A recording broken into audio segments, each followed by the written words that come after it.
kings.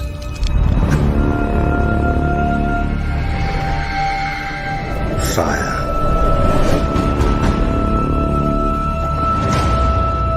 And blood.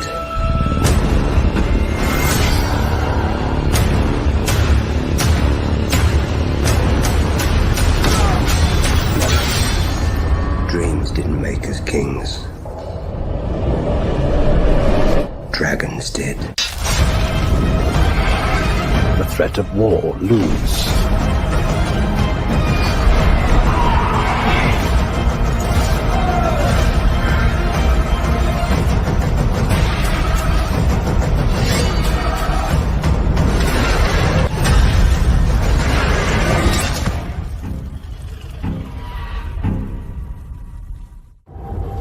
There is no war so hateful as a war between kin.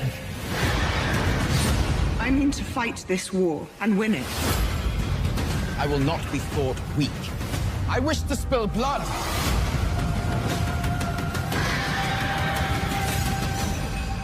And no war so bloody as a war between dragons.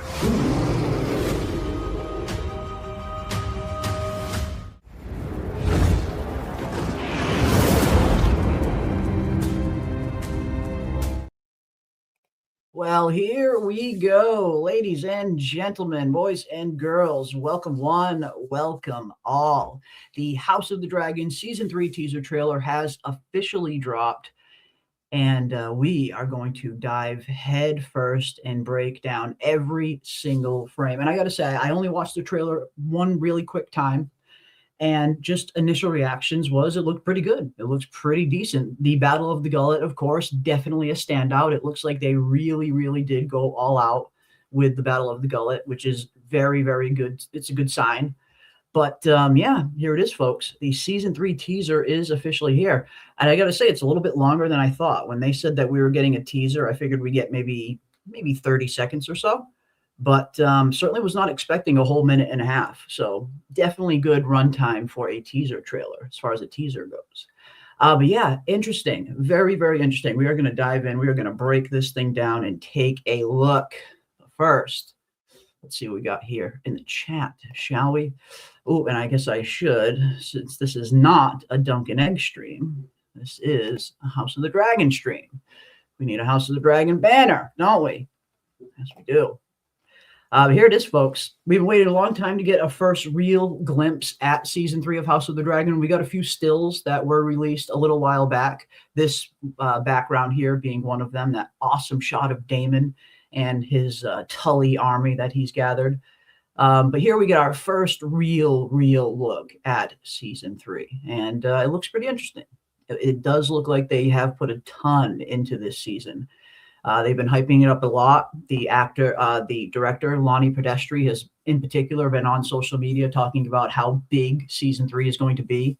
And it certainly looks pretty big. The Battle of the Gullet definitely looks pretty gnarly. It definitely gave me very similar flashback feelings to Daenerys destroying the fleet outside of Meereen. Very much had a similar feel, which of course it would. Similar sea battles involving dragons and all. But let's see what we got in the chat, shall we? And then we will dive right into this trailer. We got Big Dago in the house. What is up, Big Dago? It's about time we got to see a teaser. It is. It's about time. It is here. It is here. We got Ando in the house. What is up, Ando? Good to see you, my friend. Welcome. The Rogue Prince is back. Yes, the Rogue Prince is back. One thing I was really hoping to see was maybe a little bit of a look at Roddy the Ruin in the Winter Wolves. You guys know me. I'm a House Stark loyalist, and unapologetically so. But it looked good. I'm very interested to see where House of the Dragon Season 3 is going to take us. We got Jenny of Old Stones in the house. What is up, Jenny of Old Stones? Good to see you as well. We got Haymaker in the building. We got Green Team in the house. What is up, Green Team? Good to see you as well. We got D-Wag in the house. What is up, D-Wag? Always good to see you, my friend. Welcome. Welcome, Haymaker. And we got West of Westeros, who is dropping in a super chat. Thank you so much, West of Westeros, for the $1.99. We love and support Jeremy Ice and Fire. Well, thank you so much for that. That means the world to me. It really does. You guys have been super awesome from all the different shows that we cover. You guys have been super supportive. And I can't thank you enough. Cannot thank you all enough. Thank you. Oh, and we got West of Westeros again for $9.99 this time. Wow, thank you so much, West of Westeros, for the $9.99. Jeremy, you ready for episode 6 of A Night of the Seven Kingdoms? I am. A Night of the Seven Kingdoms has been so good. It's surpassed my expectations in every way. Heading into the show, I did kind of have pretty high hopes for it, just following the behind the scenes and following the filming and the production of the show very closely. It did look like Ira Parker was very serious when he said he really wants to make this show for George and for fans of the books. And again, every episode, those words have been proven true. He really has nailed it. The whole team has. So impressed with The Night of the Seven Kingdoms. I'm super bummed that we only have one episode left. I mean, that's the only downside. Is we want more of it, but what's good about that is we will be getting a season of A Night of the Seven Kingdoms every single year. We won't have to wait years in between seasons of that, so that's good.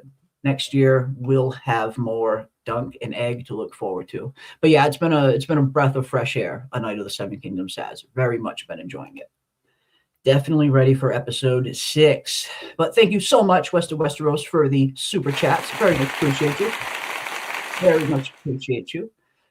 Awesome stuff, guys. Let's see what else we got. We got Rip Doda Birds in the house. What is up, Rip? Always good to see you, my friend. We got I Am Stars in the building as well. What is up, Star? Good to see you as well. I see Ankui Dieter in the house. What is up, Ankui Dieter? Good to see you as well. Welcome. And thank you so much for popping in and saying hi. Very much appreciate that.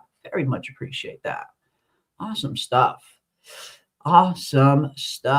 Love from India. Well, what is up, India? Love from right here in the States, right here in Boston, Massachusetts. Welcome. So happy to have you hanging out here with us. Welcome. You want to start George R. R. Martin books? How to start? Honestly, if you're just getting into George R. R. Martin books for the very first time, I kind of would want to say just get right into the main series with A Song of Ice and Fire, Book 1 of Game of Thrones, but it's a really thick and big read. If you wanted to kind of get like introduced into the world and introduced to kind of George's style of writing, I guess, maybe I would read Fire and Blood first, the history of the Targaryen kings. It's a very light read. It's a very easy read. It's super easy to consume.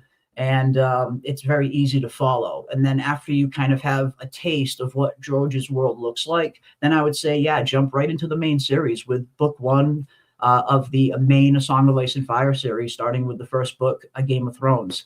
That's what I would do if I was heading into it fresh, never having read anything George before. That's probably what I would do. I would kind of, dip my toes in with something light first.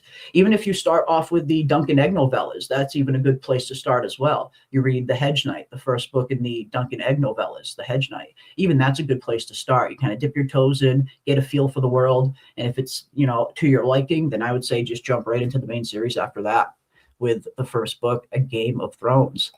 But yeah, awesome. Let me know how it goes. If you do end up reading, let me know what you think. Awesome stuff, guys. We got West of Westeros for another $1.99. Thank you so much again, West of Westeros. Love how your backdrop is Ice and Fire themed. Got it. I mean, the channel was originally built on A Song of Ice and Fire. That was originally what I started the channel on. For the first 2 years or so of the channel's existence, I pretty much only covered A Song of Ice and Fire. It's my favorite story in the world, right up there with the Lord of the Rings. And I've just always loved talking about it. But after a while, we started getting so many requests to start diving into other shows. And then From season 1 came out, and I just fell in love with From. Started covering that and other stuff as well. But A Song of Ice and Fire is always going to be the roots of the channel, as far as I'm concerned. This is what started us off, and it's one of my main passions. But yeah, thank you. That trailer's about to get me fired from work. LOL, we back. Hey, it looks good, right? It did look good. All right, let's pull it up and take a look now, shall we? Unfortunately, I can't play the whole thing, but we can go through it, a few seconds at a time and talk about it. Let's check this thing out. Yeah, it looked good. Just again, I only watched it once, one really quick time because I wanted to get on here and go live. But we're going to watch it a little bit more now and get a closer look, a closer in-depth look, shall we? But first initial thoughts was, yeah, it looked good. It looked freaking good. It's nice to see Aemond again. It's nice to see Daemon again. It's nice to see that, even though we got a really nice taste of this world in A Night of the Seven Kingdoms, it's so far removed from like this action in Westeros where, the Hedge Knight is much more grounded and kind of ground level. So it's nice to have both worlds represented, I guess. You get to see that kind of ground level world in A Night of the Seven Kingdoms, and then you get the big action spectacle kind of War for the Throne story in House of the Dragon. So you get a little bit of both, which is good. But yeah, it's nice to see Aemond again. It's nice to see Daemon again. It's nice to see Rhaenyra, all of them again on screen. It feels like it's been forever because it has. But just first initial reactions, I thought the trailer did look pretty good. And you guys, anyone who's been here for a while, you know me, I was very skeptical, very, critical, I guess you could say, of how season 2 ended. Wasn't a big fan of it. I feel like season 2 started off really, really good for like the first 4 episodes. And then the second half of the season really kind of tanked for me personally. The storylines just weren't as good. There was a lot of problems. So I think a lot of us were wondering heading into season 3, what are we going to get? What is season 3 going to look like? But just off first glances, the trailer does look good. It does look pretty good. So let's play a few seconds of it here and we will discuss it. Oh, I'm referring to your laying behind you. Oh, okay. Yes. Yeah, you got to have it ice and theme behind me. Of course. Absolutely. The red and blue. Gotcha. I mean, of course, Jeremy Ice and Fire, right? Got to have the ice and the fire represented. Thank you, my friend. I'll be watching for the dragons, but ... Yeah, I mean, I know a lot of people are hesitant. Heading into season 3 because not everyone really loved the direction that season 2 took.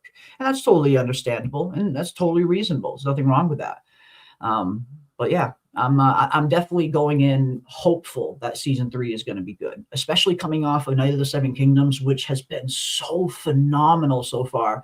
Duncan Egg really has been such a breath of fresh air. It really has. So coming off that high of A Night of the Seven Kingdoms, heading into House of the Dragon, again, A Night of the Seven Kingdoms set a really high bar. They set a very high bar for what a Westeros show can look like and how good it can be written. So House of the Dragon now does have kind of a little bit to live up to. I dare say there's a little bit of, pressure on House of the Dragon. But we'll see. We shall see what season 3 is going to bring us. We got $9.99 Westeros for another $9.99. Thank you so much, my friend. Wow, very much appreciate that. Wait, David is actually finally getting ready for his dragon on dragon battle, no longer just getting high.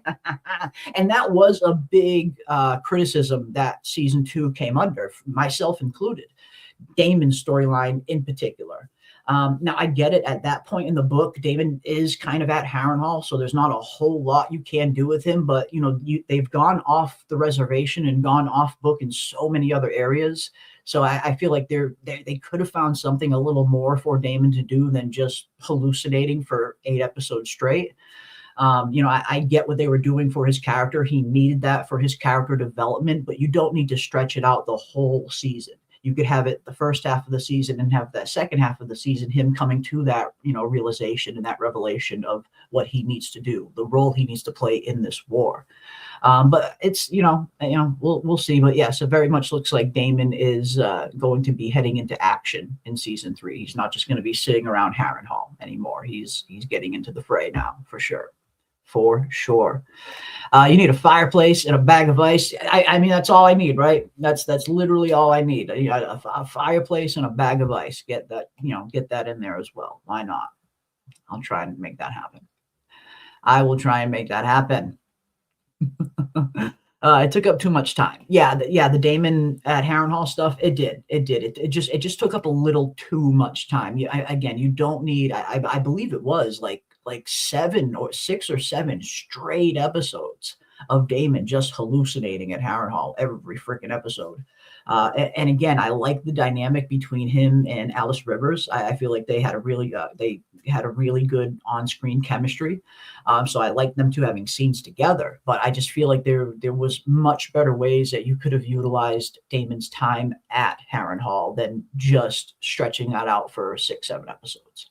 So it did. I wasn't a big fan of Daemon's storyline in season 2 either, for sure.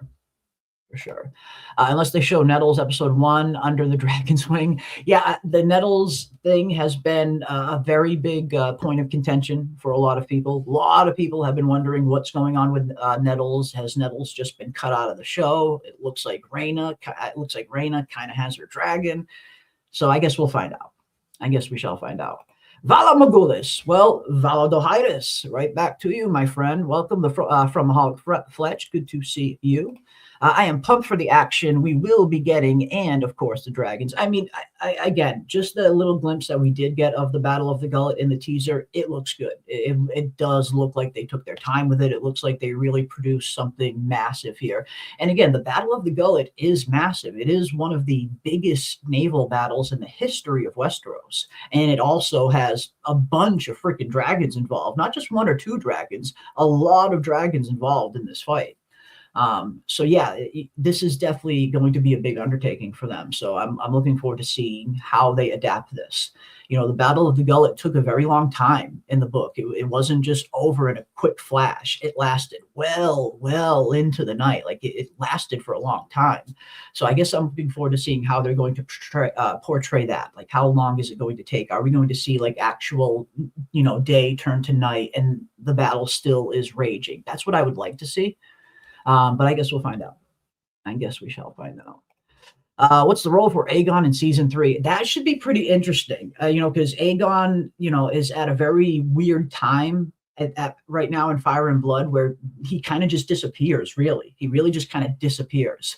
Now, I guess I should be careful for spoiler warnings. We probably will be talking some maybe light spoilers here and there, stuff that might be happening in season 3. But in terms of the whole storyline surrounding King's Landing and the fall and the taking of King's Landing, he kind of just disappears for a while. So I think it's going to be very interesting to see how, that's a good question, how they're going to utilize him in season 3. It seems like we're going to, they have something brewing between him and Clubfoot, Larry's Clubfoot, kind of snuck him out of King's Landing at the end of season 2, right before Rhaenyra is probably going to be on her way and taking King's Landing, which I imagine is probably going to be happening towards the beginning of the season. So yeah, I think that's going to be very interesting to see how are they going to utilize Aegon's time, because they do kind of have a little bit of a blank canvas there for a while. Like, we know where he eventually ends up. Like, we know where he goes. We know what happens with Aegon and Rhaenyra later on. Like, that I will not spoil. Anyone who's read Fire and Blood, you know what I'm talking about. So we know where his character is going to go. But right now, there is a little bit of wiggle room for them to do something kind of interesting with Aegon's character. Or is he just going to be in hiding the whole season? I guess is going to be interesting to find out. But no, that's a really good question to see what they do. How are they going to utilize this, this little bit of a blank canvas they have with this character for season 3? I guess we'll find out. September is about out. Haymaker / Lord Raven / Kiwi. And thank you so much again for the $4.99 West of Westeros. Very much appreciate you, my friend. You're helping pay the bills this month, my friend. Very much appreciate you. Yeah, here it is, guys. Here it is. 'Tis here. Nettles, I don't think is for the TV show, honestly. At this point, if they're giving Rhaena Nettles Dragon, we might not see Nettles on the show at all. I guess, we'll find out definitively once season 3 gets here. But I think a lot of people are expecting Nettles to not be in the show. But all right, without further ado, let's take a look. Let's take a look, shall we? Let's watch a few seconds of this and we will break it down.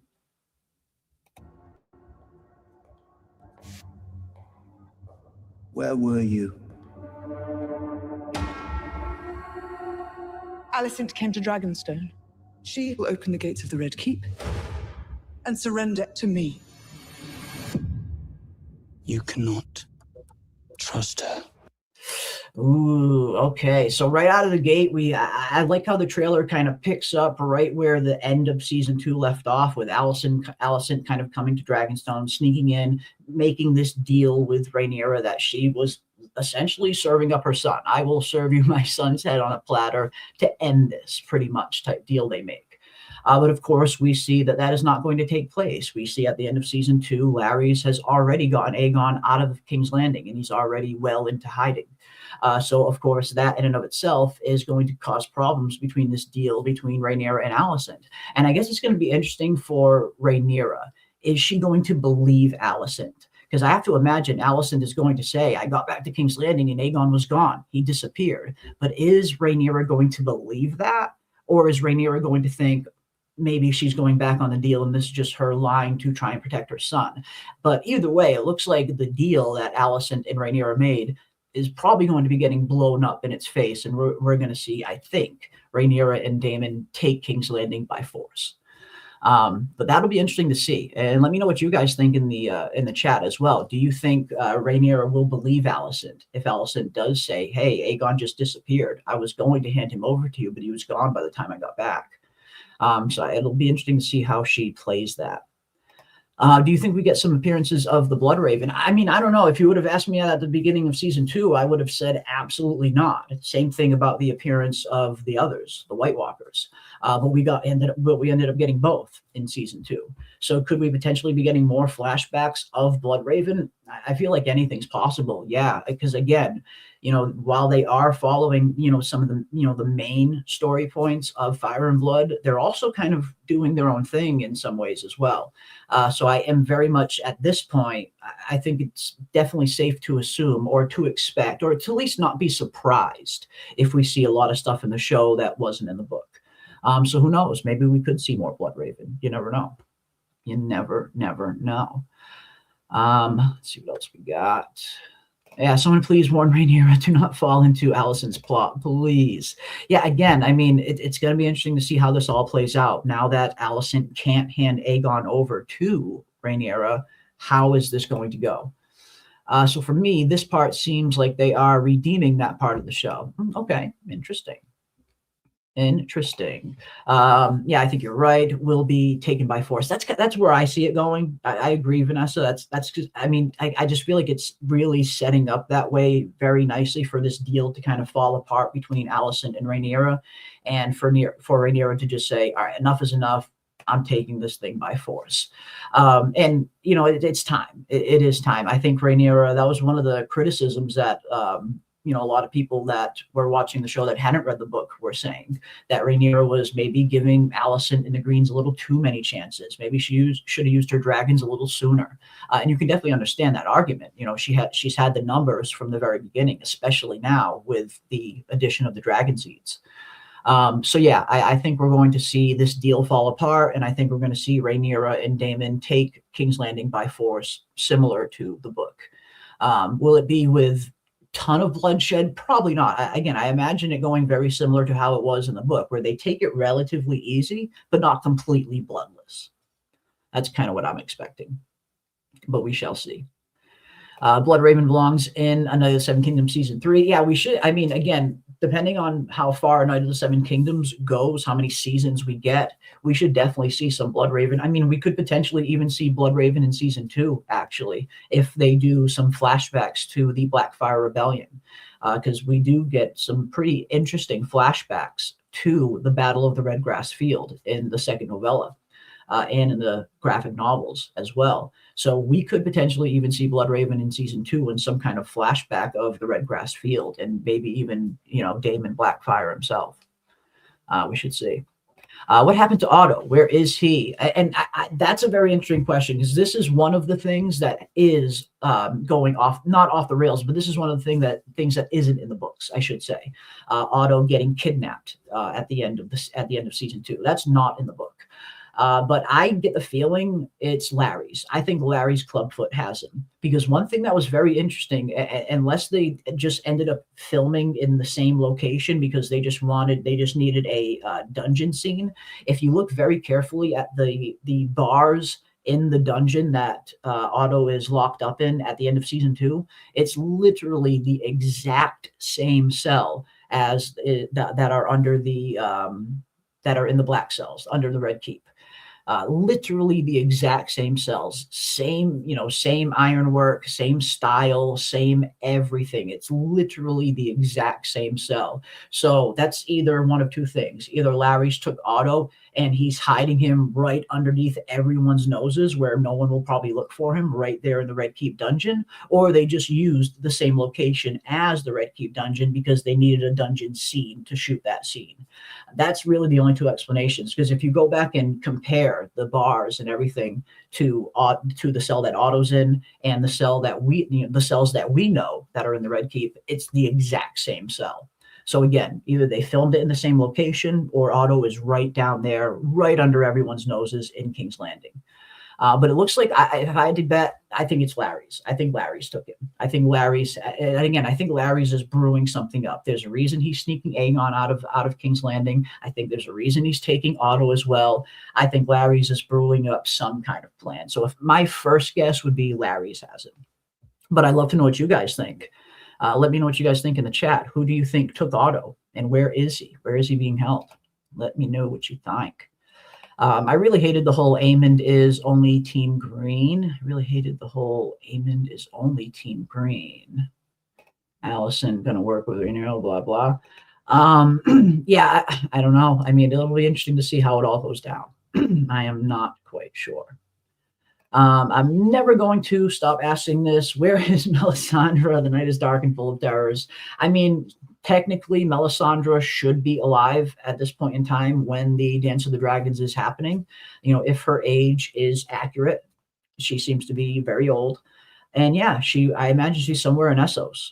Somewhere. I doubt she's in Westeros. I doubt we'll ever see her on House of the Dragon, but then again, there's a lot of things I thought I would never see on House of the Dragon, like Bloodraven and White Walkers. So yeah, I guess you really never know. But I'm not expecting to see Melisandre. Not expecting to see her. But she should be alive somewhere out there at this point in time. But thank you so much for the $4.99. Thank you. Awesome stuff. Oh, and we also got Khaleesi for $9.99 as well. Time to get those lore videos going again. It is definitely time. And I'm very much feeling, the Song of Ice and Fire mode again. Night of the Seven Kingdoms has been, again, so good. It's been such a breath of fresh air. I've been loving that series so far. And it's making me even more excited for House of the Dragon Season 3 now. So yeah, you can definitely expect me to start pumping out some more lore videos again. I know we've been getting a lot of requests for some more lore videos, and I love making them. I do. I love making them. I just haven't really had the time. But now I'm fully getting into a Song of Ice and Fire mode from season 3. From season 4 will be here in April. So those are really the two things that I'm going to be covering pretty heavily on the show going forward: A Song of Ice and Fire and From. Those are the two that I'm going to be focusing on the most. So yeah, definitely some more Song of Ice and Fire lore videos are coming. Definitely. And thank you so much for the $9.99. Thank you. All right. Let's see. Yeah, maybe we'll see another Green Man. I think we 100% will. There was actually one thing that did leak during the filming of season 3. They had that same Green Man back on set. Same Green Man, same actor, same makeup, everything was on set, spotted during the season 3 filming. So yeah, I think it's pretty safe to bet that we're gonna see the Green Man again. And that was one of the changes from the book to show that I thought was actually really cool. Seeing that little Green Man just scurry by right behind the weirwood tree as Daemon and Alice Rivers are walking towards the end of the season. I'm like, holy shit! It's one of those moments that you don't expect. You know what I mean? Even as a book reader, but I thought it was really cool. I mean, the Isle of Faces and the Green Men have been shrouded in so much mystery for so long. There's still so much we don't know about them. So I would love to see them on screen again. And again, it looks like we are. It looks like we are going to get some Green Men scenes in season 3 if the behind the scenes leak was accurate. That actor was on set again. So yeah, we should see another Green Man. We should see another Green Man. A summer of From and House of the Dragon. That's really what it is. Yep. It is the year of From and House of the Dragon. The two biggest shows that we cover here on the channel are both coming back. And it's really interesting because they're coming back one after another. We have From season 4 starting in April, and then boom, as soon as that ends, season 3 of House of the Dragon starts. We're literally going to be going from one to the other. You got A Knight of the Seven Kingdoms, then From, and House of the Dragon, 3 of our biggest shows. So yeah, this is definitely the year of House of the Dragon and From, for sure. For sure. From is a Three-Eyed Raven spinoff. Brand was looking at the Matthews family when they arrived at the fallen tree. Reveal yourself, Bran the Yellow. Now talk about a crossover, right? Talk about the mother of all crossovers with Bloodraven just popping up in Fromville, of all places. If anyone could survive in Fromville, it's Bloodraven. It is Bloodraven. But that would be a crossover that would be pretty funny. Would be pretty funny. I think I missed it. Yeah, if you go back to the finale, the season 2 finale, when Damon's sleeping and Alice Rivers, kind of wakes him up and she says, "I'm going to go to the Godswood," and he follows her. As they're walking out towards the weirwood tree, you see the green men just one green man scurry by the weirwood tree and disappear behind it. And Damon sees him. Damon sees it with his own eyes. It's super quick. It happens in a super quick flash, so it's totally easy to miss. But yeah, if you go back and watch the season 2 finale, you'll see him right around the time where Damon and Alice Rivers are walking towards the weirwood tree. You'll see him kind of scurry by it real quick. It's very quick, but it is there. And yeah, it looks like the traditional kind of green men. He's got the antlers, the green skin, and everything, like just how they're kind of described. So yeah, and again, that actor was also spotted on set for during the filming of season 3. So I think we're going to see more green men for sure. We need an Age of Heroes spinoff. I mean, if we could get a decent Age of Heroes spinoff or a First Men spinoff, I would love to get, the original First Men spinoff, see Bran the Builder, something like that. But anything like that would have to really heavily involve George in every step of the writing, because there's not a whole lot of source material to really, adapt a show on. George would have to be very heavily involved. And I think that's a big reason why the Long Night spinoff failed. After Game of Thrones ended, the first spinoff that we were supposed to get was supposed to be that Blood Moon spinoff, which was going to be, a look at the first Long Night, the first time the others invaded Westeros. But we all know there's really not a whole lot of material on that George has written. There's so much about that event that we just don't know. So a lot of that show was them kind of just filling in the blanks or kind of coming up with their own story set within that time period. And maybe that's why it kind of went off the rails. From what I hear, the pilot that they filmed for Blood Moon was an absolute disaster. So bad that, from what I hear, they didn't even let George R.R. Martin watch it. It was so bad. And they scrapped the whole project. But so yeah, I mean, if you're going to do an Age of Heroes spinoff or anything set in those early time periods, it really needs to heavily involve George in every step of the writing, because there's just not any material to adapt there yet. But I would like to see it. If it could be done right, I would definitely like to see it. And just like that, an Asshai spinoff as well. Asshai is another place that's just cloaked in mystery. And even George said, we'll probably never go to Asshai, at least in the main series. There's a lot of talk about Daenerys having to potentially go to Asshai, part of the prophecy that she heard from Quaithe. But George has said that none of our POV characters are ever going to be going to Asshai. Was he telling the truth? I don't know. But yeah, some a spinoff set on Asshai or Yi, something like that would be super fun, but it would really have to involve George super heavily, because there's just no source material there, unfortunately. But we got West of Westeros for another $4.99. Thank you so much, West of Westeros. Very much appreciate that. Are you friends with Emergency Awesome, New Rockstars, fellow YouTubers? Not those two. I've never interacted with either of those two. But I've interacted with quite a lot of other A Song of Ice and Fire YouTubers. Yeah, I know quite a few of them. But no, I've never interacted with Emergency Awesome or New Rockstars. I don't really watch their content. I know what channels they are. I know those channels. They're huge channels, but no, I've never interacted with them. But thank you so much for the $4.99. Very much appreciate it. Very much appreciate it. We even got King's Landing rats at Fromville Tunnels with Tabitha and Victor. We do. We got blood and cheese right down there in the caves in Fromville for sure. Hi from the UK. What is up, Charlotte from the UK? Charlotte Crawford, thank you for joining us. Awesome, awesome, awesome. Thank you for being here. Yeah, we are taking a look at the season 3 teaser. And as we continue to take a look at this thing, let us know in the chat, guys, what did you think of this trailer and what are you looking forward to most in season 3? We got $1.99 from West of Westeros. Again, real quick, you think Winds of Winter will happen? Oof, tough. I do. I do have hope that Winds of Winter will eventually come out. Now, will A Dream of Spring ever come out? I think is the bigger question. Just for me personally, again, I think George still has plenty of life left to live in him. He's a little older, but he seems to be, pretty spry for his age. He seems to be in pretty good health. So I think he's got a lot more life to live. I don't like to be one of those grim people that thinks he's going to pass or anything like that. I like to think he's going to have enough time to finish whatever he wants to finish, hopefully. In a perfect world, right? But no, I mean, I've always kind of hoped that we would get Winds of Winter at one point, but A Dream of Spring, the final book in the series, that was always the one, like just in my mind, that was always up in the air. I do think we will eventually get Winds within the next 3 to 5 years, I'm hoping. But a Winds of Winter, I don't know. I don't know if we'll get a Winds of Winter. Again, just based on what we've seen previously, George seems to be really stuck. On Winds to the point where a lot of people don't think we're even going to get Winds. And I totally understand that.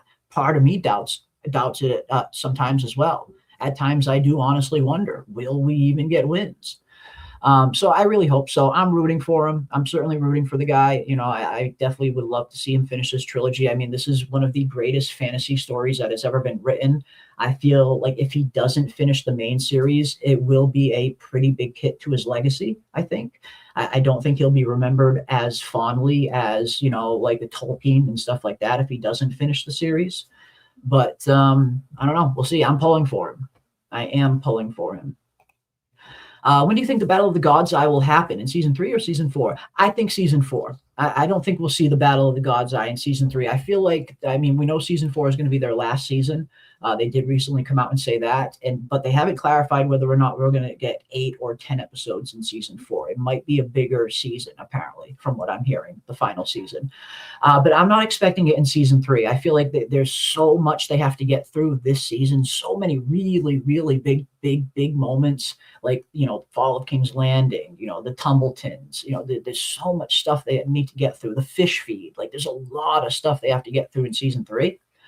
And not to mention the Gullet right at the beginning of season 3, massive Battle of the Gullet. So I'm not expecting the Battle of the God's Eye to happen until season 4. And if you're HBO and you're marketing this show, you want your big name characters attached to this show for as long as possible, just for marketing purposes alone. Like, you want Rhaenyra, you want Matt Smith, you want all of these actors and actresses to be attached to the show for as long as possible, just for pure marketing standpoint. So yeah, I think Battle of the God's Eye will most likely come in season 4. I'm definitely not expecting it in season 3. I think probably anywhere from the beginning to midway through season 4, we'll get that, I think. That's just my guess. Yeah, the Butcher's Ball. I'm so excited for the Butcher's Ball as well. Like, again, we got a lot of big battles to get through in season 3. I don't think they'll have enough. I don't think they'll get as far as the God's Eye. I think they'll save that for season 4 for all of those reasons I just mentioned. Too much going on in season 3 already. And again, I think they're going to want to save their that is the main event. At the end of the day, the Battle Above the God's Eye is the main event of the Dance of the Dragons. That is the big one, the biggest battle, the most important battle, the most consequential battle. Like, that is it's the Super Bowl of the Dance of the Dragons. So yeah, I think they'll save that for the final season. Just my guess. We got West of Westeros for another $9.99. Thank you so much, my friend. Wow, I very much appreciate that. Thank you so much. Lastly, so far, which series do you think George R. R. Martin loves best? I truly think Game of Thrones, because it made him money. Like, which on-screen series does he like the best? Like, which of his adaptations does he like the best? If I had to guess, I just right now, I would probably say A Knight of the Seven Kingdoms. George seems over the moon with A Knight of the Seven Kingdoms. I mean, we've already seen what happened between George and Ryan Condal. They're not even on speaking terms anymore. Like when that news broke, that was very interesting because usually HBO makes sure that they keep that stuff very well in house. So I have to imagine George probably got a pretty good talking to. For revealing everything he did.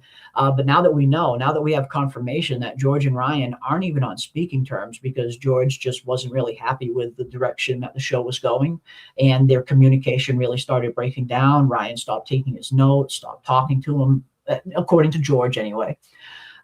So, I mean, House of the Dragon certainly is his favorite. And again, seeing how Game of Thrones was kind of rushed there towards the end, I wouldn't think that would be his favorite either. He's never outright come out and said it, but George R. R. Martin has hinted over the years that he is not happy with how Game of Thrones was handled in those final seasons and how Dan and Dave kind of handled things. And then you look at how he sees A Knight of the Seven Kingdoms. You hear about how he talks about Ira Parker, how he's over the moon about Peter Claffey and Dexter Soul Ansel. Yeah, if I had to guess, I think if George had to pick a favorite adaptation, it would probably be A Knight of the Seven Kingdoms. I think that's probably his favorite. But who knows? Just a guess.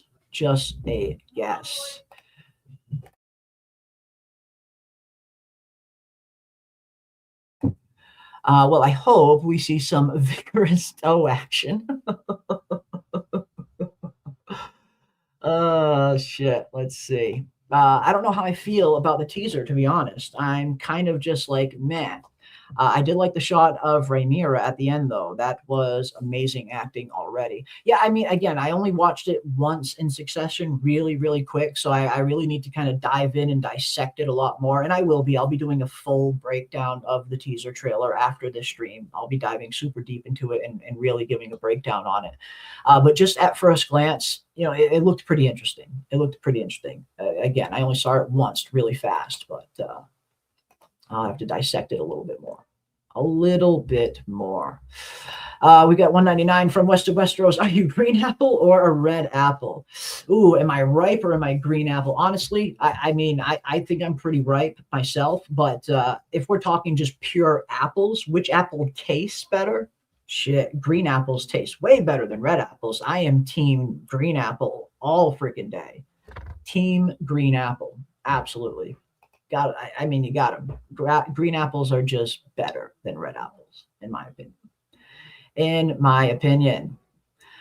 Let's see what else we got. The play is why I believe Wins is close to being done. Oh yeah, that's right. They did just announce the play, the Song of Ice and Fire play is coming to theaters, and it's pretty interesting how they're going to be doing the play of the tournament. The infamous tournament where everything really started between Robert and Rhaegar and Ned and Lyanna Stark. So that's going to be pretty interesting. That's definitely going to be a pretty interesting play. I'm going to try and catch that. I might not be able to catch it in person, but I will try and catch a video viewing of it. I imagine they'll probably be filming it too. But yeah, that'll be interesting. That will be interesting. It looks like we got some other Team Green Apples. Love that. Team Green Apple. Absolutely love it. Love it. Oh, yeah. I mean, Raymond was great. Raymond was freaking great. Loved Raymond. Squire Raymond, who turned into Knight Raymond, Sir Raymond. He was fun. He was really fun. Raymond was the real man. Raymond was the real ripe apple at the end of the day, for sure. But all right, let's continue this. Let's look at some more of this teaser trailer, shall we?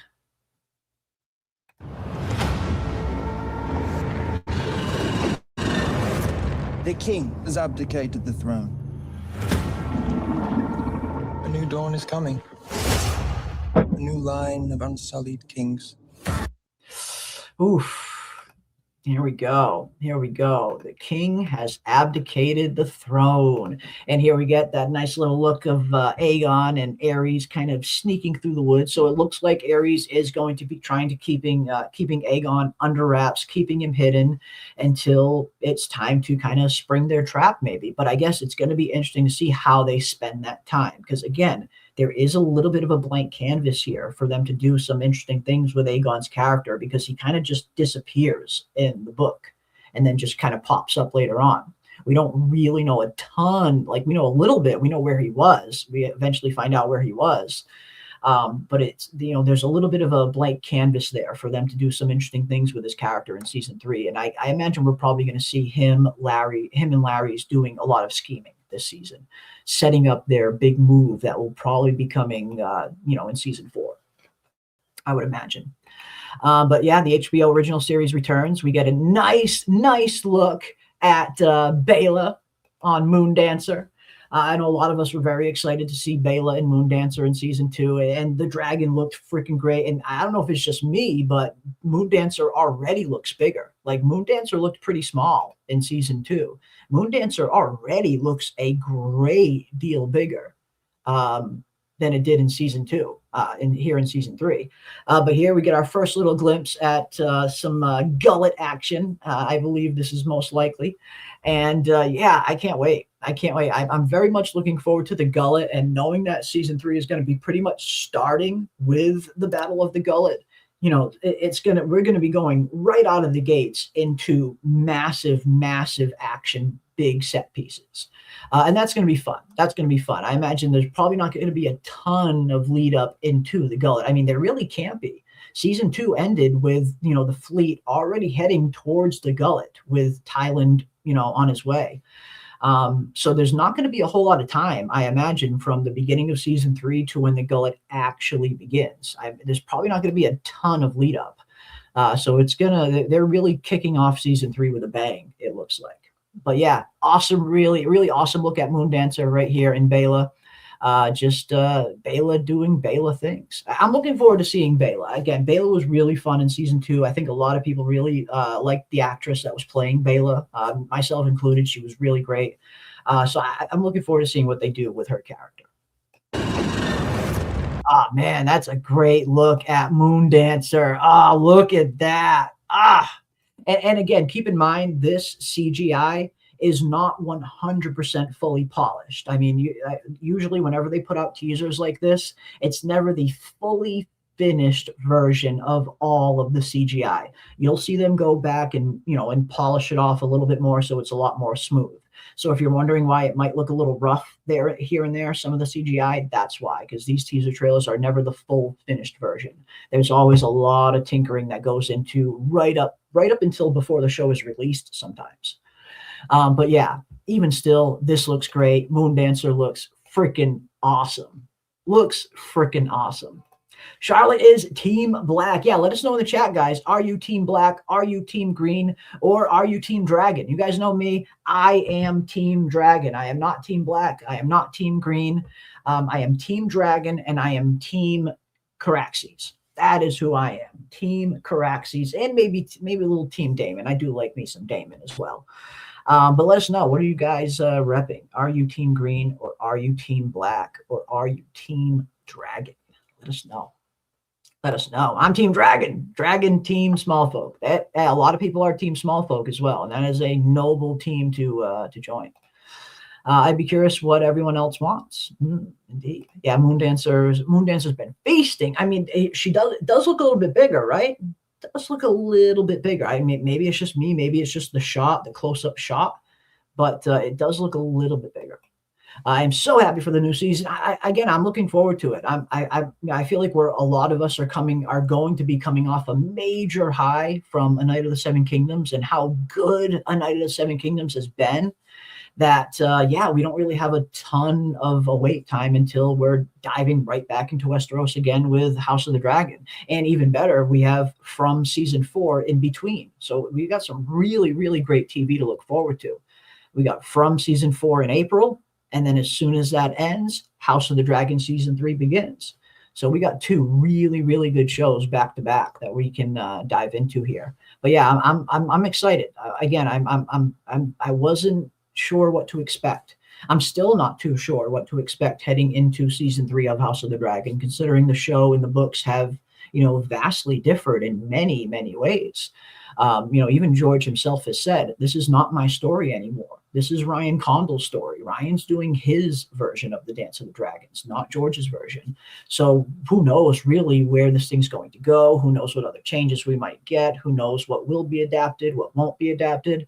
But I am looking forward to seeing it regardless. Again, I wasn't super happy with the ending of season 2, but I do want season 3 to be good. And a lot of this trailer does look pretty freaking good. So, I got to call it as I see it. A lot of the trailer does look pretty good. His belly is full of a ton of sheep. Yeah, he's been feasting on some sheep with Sheep Stealer, maybe. Absolutely. Team Blackfire says Haymaker. Team Blackfire. I'm still mad over Vagar's look. Yeah, I mean, Vagar's design did come under scrutiny when season 1 came out, giving Vagar that kind of old and weathered and kind of haggard look where you can really, really see her age.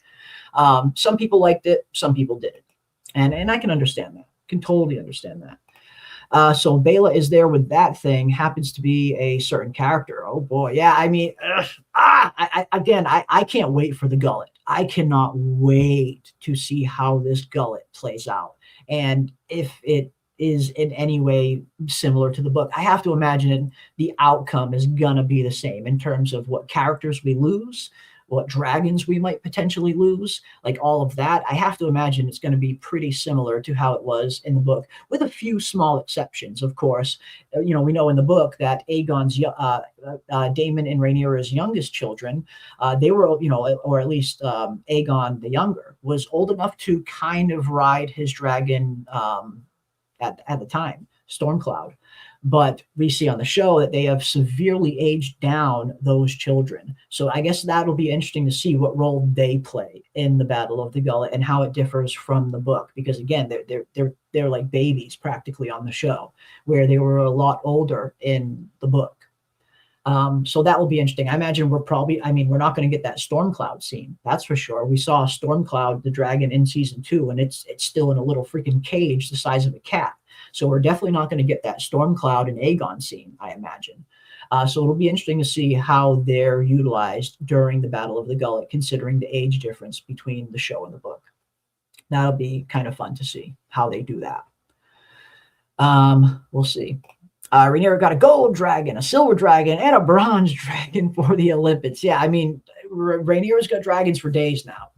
Rhaenyra is like Oprah out there with the dragons. You get a dragon, and you get a dragon, and you get a dragon, and you get a dragon. Just handing dragons out to everyone. There's a dragon under everyone's seat today. That was Rhaenyra in season 2. She was full on Oprah. You get a dragon. You get a dragon. Handing out them dragons left and right. And I guess it'll be interesting to see what, if any, of those dragons come around to bite her in the long run. I guess we'll see. We shall see. Let's see what else we got. What's your most favorite king in history and dragon? Favorite Westerosi king and favorite dragon? Well, my favorite dragon, it's a really close tie. My favorite dragons are Caraxes and Cannibal. Those are my two favorite dragons. Always has been. I like Balerion too, just for this, the sheer size and just majesty of Balerion. You got to respect Balerion, the king of dragons. But Caraxes and Cannibal have always been the two dragons that I've always wanted to see on screen the most. Just considering their ferocity and how they're kind of described and stuff like that. Like, I've just always wanted to see Caraxes and Cannibal on screen. So those are probably my two favorite dragons. Favorite king in history. I don't know if I have a favorite Targaryen king. Or if maybe even Robert's my favorite king. I fucking love Robert.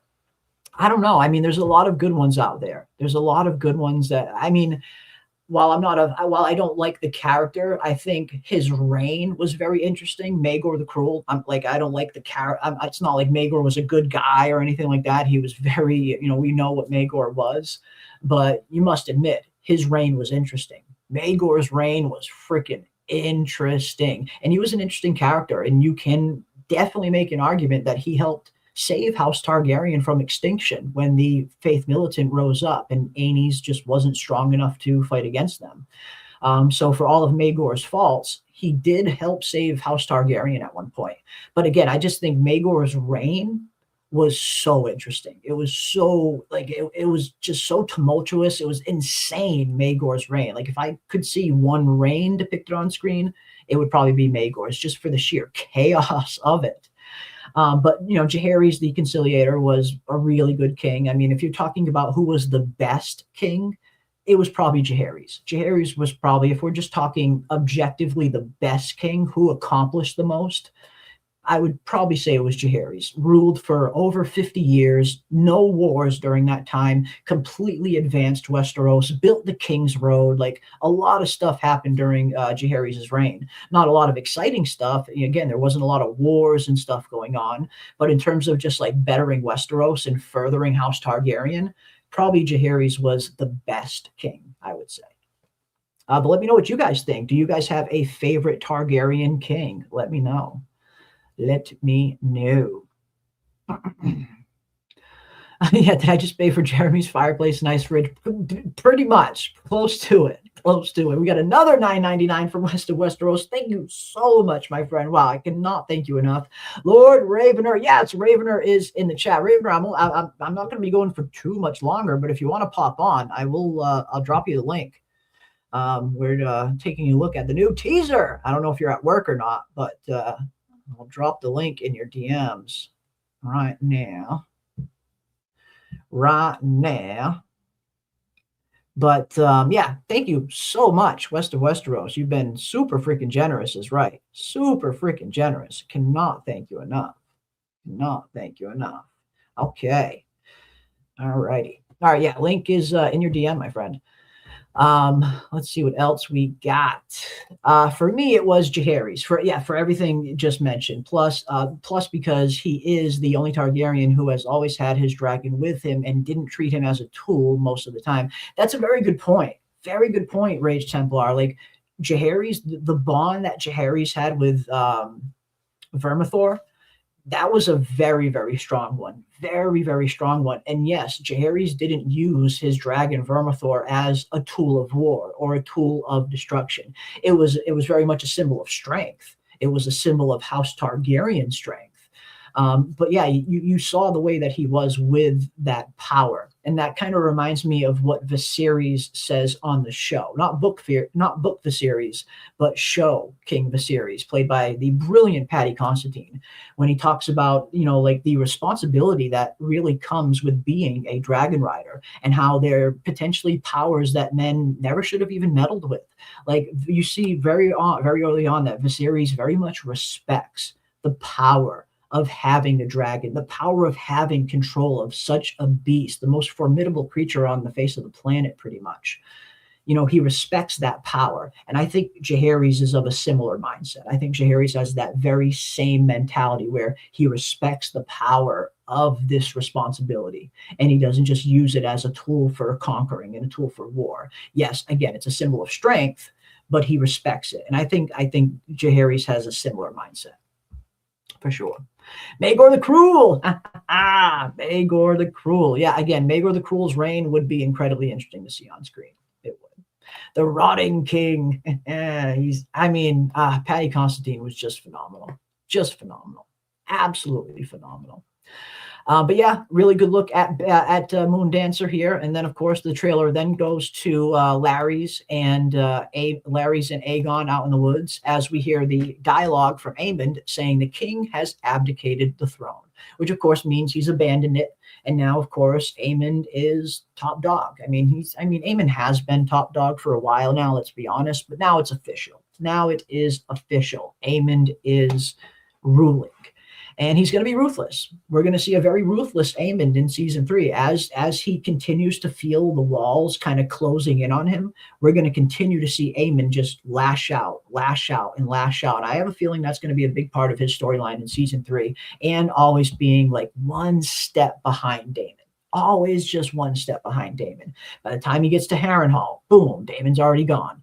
Like I think we're going to see Aemon getting very frustrated in season 3 as he continues to suffer loss after loss after loss. It's not going to be a good season for Aemon. I don't think it's going to be a good season for Aemon, strategically. But yeah, we got Aegon and Larys out there in the woods, hiding out, waiting for their move. Here we see Daemon putting a piece down on the board, and we also get a very, very nice shot here. Let's see what we got. New dawn is coming. There is Tessarion, ladies and gents. Our first look at Tessarion.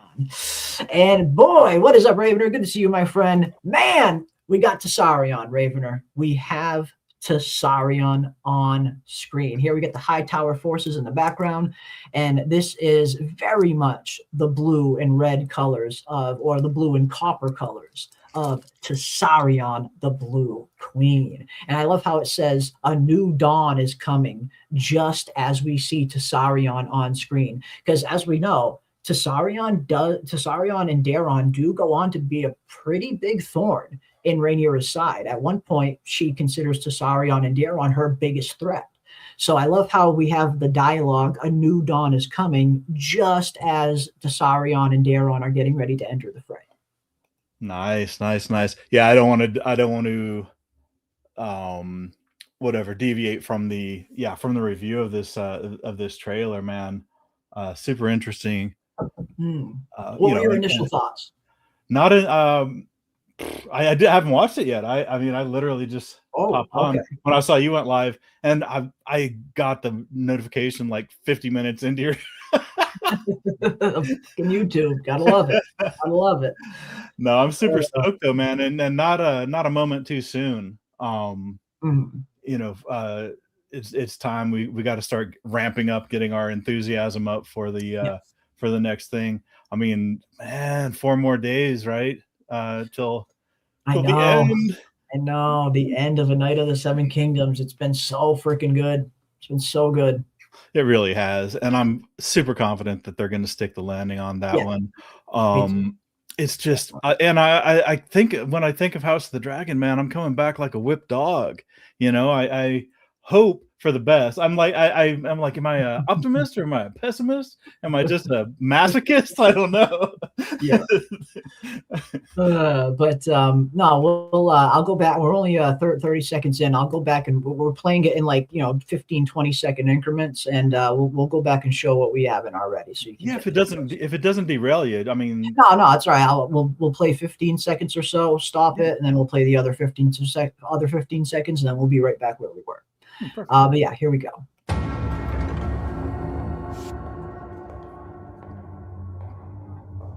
Where were you? Alicent came to Dragonstone.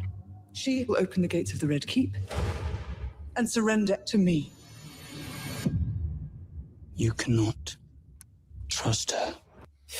Oof. So there we go. We got the beginning of the trailer. And again, it kind of starts off with Alicent kind of showing back up at King's Landing, picking up right where season 2 left off, with her kind of leaving Dragonstone after striking this deal up with Rhaenyra. And what we were saying earlier was, as we see at the end of season 2, Rhaenyra and Alicent make this deal where Alicent is going to hand over Aegon to Rhaenyra to end the war. But as we, as the audience know, Aegon is already long gone. He's not even in King's Landing anymore. So I think that's going to be an interesting beginning part to the season. How is Rhaenyra going to take that news? Is she going to believe Alicent when Alicent says Aegon was gone? When I got here, he was gone. Or is Rhaenyra just going to think she's lying to save her kid? Either way, looks like that deal's going up in flames. Right. Well, I mean, it kind of tested, credulity. I mean, your sense of disbelief when Rhaenyra was able to sneak in and meet up for the first time, and then Alicent did the same thing. I mean, these are like big cheeses, and they're sliding in, to the inner sanctum of their enemy territory. And the first time when they met in the Sept, and then the second time on Dragonstone, it was like, come on, man. But maybe they're going to get back to, back to a little bit more believability, and yeah, like you said earlier, it's Ryan Condal's story now, not so much George's. And there's still a chance that he took some notes. I mean, even if he's twisted a lot of stuff, but I definitely want to see. People start acting like themselves again, kind of. And it'll be super nice to see Damon acting like Damon again. Get out of house arrest. Out of the finally getting out of that freaking trip. We got West of Westeros for another $9.99. Wow, thank you so much again, West of Westeros, for another $9.99. Holy cow! Thank you so much, my friend. Jeremy Ice and Fire, Lord Ravener, where's Kiwi? Where's Kiwi? I know Kiwi loves her A Song of Ice and Fire. Loves her A Song of Ice and Fire. Yeah, it's hard to match up. The New Zealand time zone too. Yeah. Like Haymaker says, it's 6:23 a.m. there. I mean, she's either working or it's hard to pick a good time.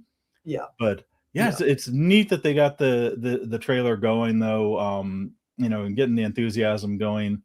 I hope people don't beat it up too much, because A Night of Seven Kingdoms has really raised the bar as far as showing what can be done. That's exactly what I was saying. Like we know what's possible we've seen how good A Song of Ice and Fire can be on screen. And now House of the Dragon has big shoes to fill. I mean, it's almost like trying to follow up, Michael Jackson in his prime as he comes off stage. Like, how do you follow that up? How do you follow up the Rolling Stones when they've just given their best performance on screen? Or, Queen after they've just come off the stage at Live Aid? Like, how do you follow that? How do you follow that performance? Yeah, if you offered me $1 million, I couldn't tell you who followed Queen. Because right. Nobody knows. And the sad thing is, this thing was in the can probably long before Night of Seven Kingdoms. I mean, they were filming probably at the same time, so it wasn't like they could even take notes from each other, or like Ryan Condal could look over at the test taking notes of Night of Seven Kingdoms of Duncan Egg. He was an executive producer on it, so I imagine he was. Yeah. I saw him in the credits. How much? I mean, pretty clearly he had any creative control. Yeah, in terms of creative control, but he was the one who recommended Ira Parker for the job. Oh wow! Okay. Yeah. So we actually do have Ryan Condal to thank for Ira Parker and A Night of the Seven Kingdoms. As ironic as that is, we have Ryan Condal to thank for that. He handpicked Ira. Oh my goodness, that's going to be crazy. He's going to put Duncan Egg at the top of his dang resume. Executive producer of A Night of the Seven Kingdoms. That's the cred now. Yeah. Oh my goodness. But no, Henry, if you missed the trailer, I'm just playing it over from the beginning now. Again, for Ravener and for anyone else who has just joined, these were just the first 22 seconds, and we're going to continue now with the next. In the beginning, all we really see is Alicent showing back up in King's Landing and Aemond wondering where she's been. As we know, Alicent snuck out at the end of season 2 and went and made that deal with Rhaenyra. And now we have... The king has abdicated the throne. A new dawn is coming. A new line of unsullied kings. Oof. And this is where we were when this is right where we were when you popped in. So now we are officially caught up. But the first thing we saw, of course, was Moondancer. Really good look at Baela and Moondancer and the Battle of the Gullet going on in the background. Looks like it's going to be hectic. And we were waiting to see if we're going to get the gullet, and could they, would they give it to us? And they did. They kind of ran out the clock so that the gullet is, it's good to see. It's got to be one of the first things. I think you mentioned that earlier too. I mentioned we're not going to get a whole lot of lead up. Like if I have to imagine, especially with there only being 8 episodes and they have a lot of big battles to get through just this season alone. I have to imagine the gullet's going to start off pretty soon with not a whole lot of lead up into it. Like I wouldn't be surprised if by the end of episode 1, we're already into the fighting. Oh man, and that'll be nice. And they said the scale is going to be much more epic. I mean, as cozy as a Night of Seven Kingdoms was, as small scale and like intimate and self-contained, it looks like they're really gonna take the brakes off for this one and go epic. And I'd say not a moment too soon. I mean, they have a lot of winning back to do. I would say honestly, a lot of winning back. Some of the people that were less content with season 2. I want to see it, man. I mean, I never complained about the dragon fights, that's for sure. Mm-hmm. Yeah. I mean, the dragon battles have all looked incredibly good, and they have looked incredibly well. And I mean, this is going to be interesting. It's going to be very interesting. I think we're going to, again, probably not get a whole lot of lead up, but like you said, it's a totally different kind of tone and show from A Night of the Seven Kingdoms. And I was saying this earlier, but it's nice having both of these shows where you have A Night of the Seven Kingdoms. It's a nice kind of grounded, realistic, ground level look at Westeros, far removed from kings and queens and the Iron Throne. And then you have this, the high, the big War for the Iron Throne, the big spectacle, high budget show. So it's nice that we have both. We have both of these worlds of Westeros to dive into. We got that nice, just amazing, amazing storytelling on A Night of the Seven Kingdoms. Again, very grounded. And then you have the big, big, big House of the Dragon. So, and again, it looks like season 3 is going to be massive. Everything that they've been saying from, again, the director, Lonnie Pedestri, who directed the Battle of the Gullet, he said it's the biggest thing that has ever been on TV. He said this is going to break records in terms of how big this thing is. So they've been, they got to live up to it now. I mean, you're setting a very high bar for yourself. And A Night of the Seven Kingdoms just set a huge high bar for how good these shows can be. So House of the Dragon does have some pressure on them to perform, to deliver, I think. So it will be interesting to see if they do. At least it's not filmed in complete pitch blackness. That's they're at least they've at least got that going for them. Yeah. And we got West of Westeros for another $1.99. Thank you so much, West of Westeros, for the $1.99. Can I get a special shout out for my cat, Archie? Absolutely. Shout out to Archie the cat. Shout out to West of Westeros's cat, Archie, the coolest cat in all of the Seven Kingdoms. Archie! Love it. Love it. Hopefully Archie is doing well. And thank you again for the another $1.99. Archie also Star. I am Star also shouting out Archie. Love to see that. Love to see that. Awesome stuff. Awesome stuff. All right, let's continue this season 3 trailer and see what we got. Yeah, for sure. Here we go. Again, nice look at Moondancer for the first time. Looks great. We got that look at Aegon and Larry's out in the forest, kind of staying on the low, plotting their return, I would imagine. And again, what I was saying earlier is they're going to have a pretty interesting kind of limited window where they have a little bit of a blank canvas with Aegon's character, where they can do something maybe pretty interesting with him, where he kind of just disappears for a while in Fire and Blood until he kind of pops back up later. We find out where he's been and all of that, but I feel like they have a little small window where they have a little bit of a blank canvas where they can maybe do something, that's not in the book with his character. So he has something to do in season 3 instead of just hiding the whole season. So it'll be interesting to see how they utilize his time this season. Yes, absolutely. Absolutely. Yeah. I mean, like you said, it's a blank slate. They can, and they have no qualms about veering pretty wildly off, but let's see. Let's go. Let's see more. Let's go. And then, of course, we ended off with this shot here. Our first look at Tessarion, the freaking the Blue Queen. Love Tessarion. Tessarion's also, if I had to pick like my top 5 favorite dragons just in pure design, Tessarion would definitely be in my top 5 in terms of just pure color scheme and design. Tessarion just looks phenomenal. Absolutely phenomenal. And it was only 30 seconds. Was it only 30 seconds for the whole thing? No. That's just the first 30 seconds. We got a whole other minute. It's a minute and 30 seconds. Okay. Pretty lengthy for a teaser. Yeah, not bad. And then the last thing we heard was a new line of Unsullied Kings from Aemond as we get our look at the High Tower forces. And one thing I did want to kind of, we'll take a look at this after the trailer, and we're going to compare. We're going to do some compare and contrast between armor on House of the Dragon and armor on the Knight of the Seven Kingdoms and how vastly different they are. Okay. But let's see. Let's see what else we got after this. Bang. You are the Queen of Dragons. You have an absolute power within your grasp.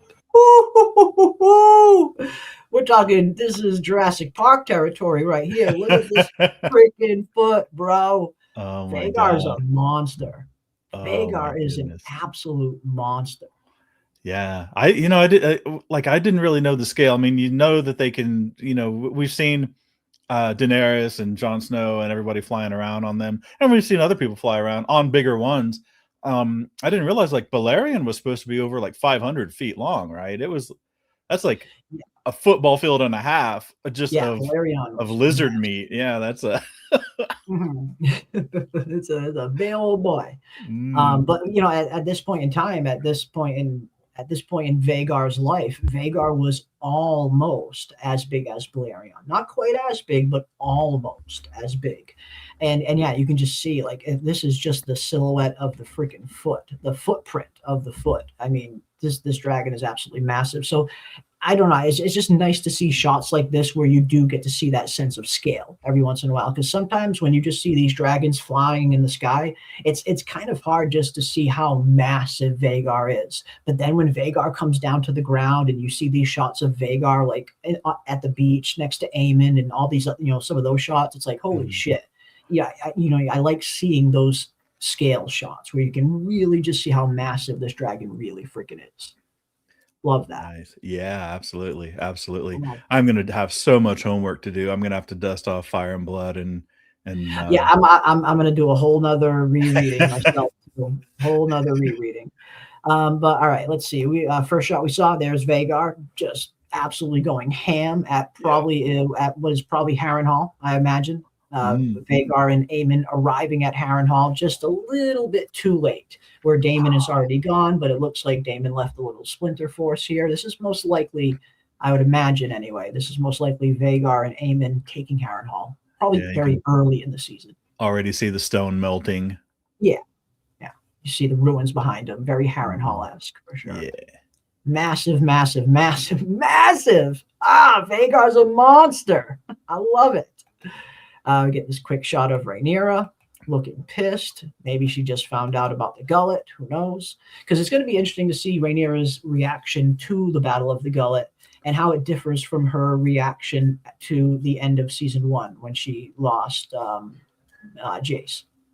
And in the book, it's kind of, when she loses after the Battle of the Gullet anyway, it's almost like it hardens her. You know what I mean? It burns away all of her fears, leaving nothing but like her hatred and her rage. Like she's not like she's done grieving at this point. It's only revenge she's after. I wonder if Show Rhaenyra is going to have that same mindset after the Gullet.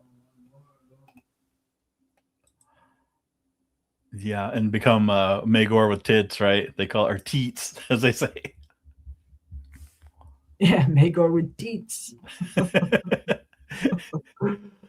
All right, let's see what else we got. Oh, we got another $1.99 from Wester Westeros. Wow, thank you so much, Wester Westeros, for another $1.99. Adding Lord Ravener, saying thank you. Well, no, thank you. Thank you. And again, another shout out to Archie. Oh wow, Archie is going in for surgery. So this man, I'm so sorry. Hopefully everything goes well.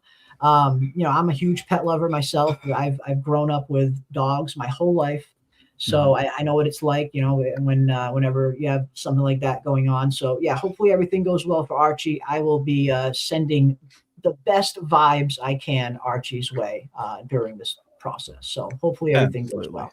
Absolutely. And and I always tell people the Archie couldn't be luckier than to have a great owner.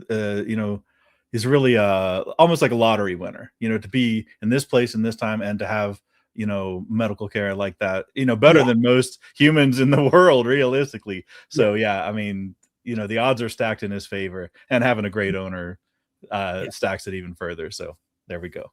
Absolutely. Archie will be in my thoughts and prayers for sure. Definitely. All right, let's see. After the shot of Rhaenyra, we have Daemon. You are the queen of dragons. There we Nice are. shot of Daemon.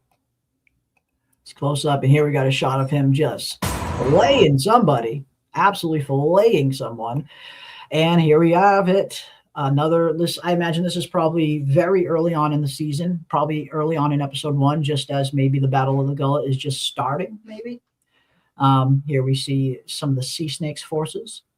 So that will be interesting. And then we see the Sea Snake himself, and judging by the look on his face, I wouldn't be surprised if this is maybe after the Gullet, and he's looking at the carnage and the destruction that this battle has wrought in the harbor in front of him, maybe. Yeah, that's that look of, That's that look of, what have we done?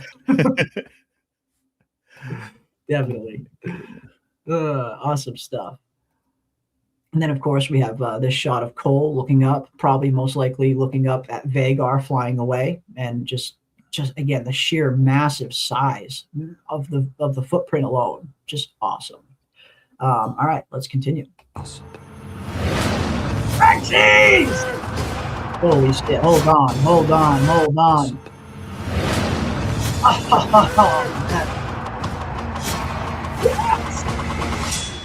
Soon or late, Rhaenyra will send her new dragons here. It would be the end. Okay, let's dive into this. First shot we get, Caraxes. I wish I could just play the whole trailer in succession, but unfortunately I would get hit with a copyright. But man, look at this freaking shot of Caraxes.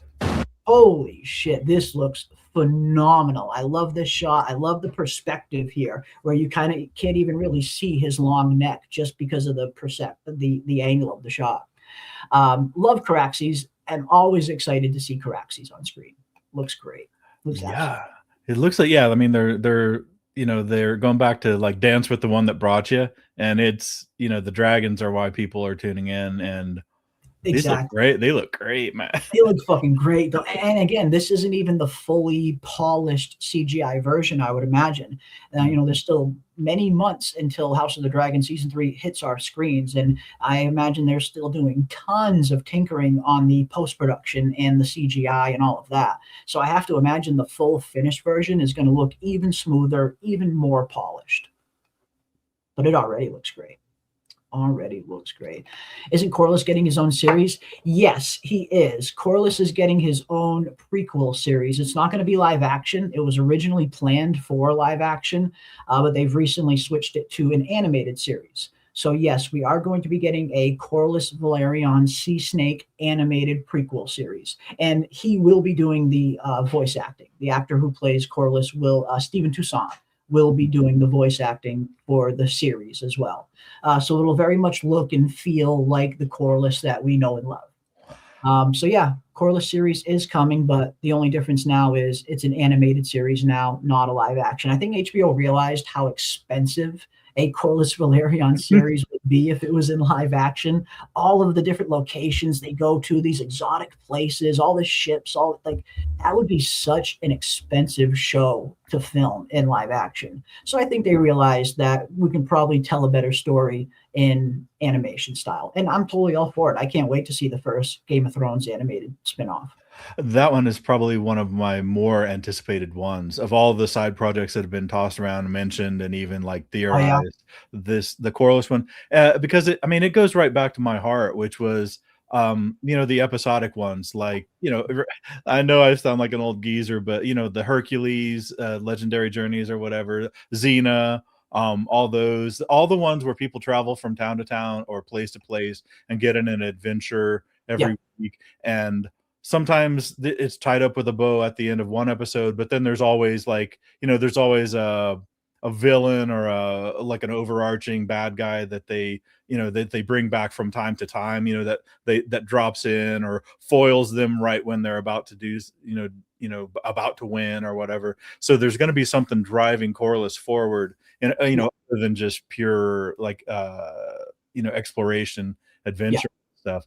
But and the animated format is going to be, like you said, it's going to be perfect, because it would be almost impossible to do so many wildly varying settings, visiting different islands, visiting different lands, with wildly, it's not like you could reuse sets if you visit a place like with an Arabic type culture versus an Asian type culture and stuff. You don't want to be tearing down and setting up sets constantly. It's going to be expensive. Yeah, it would cost them.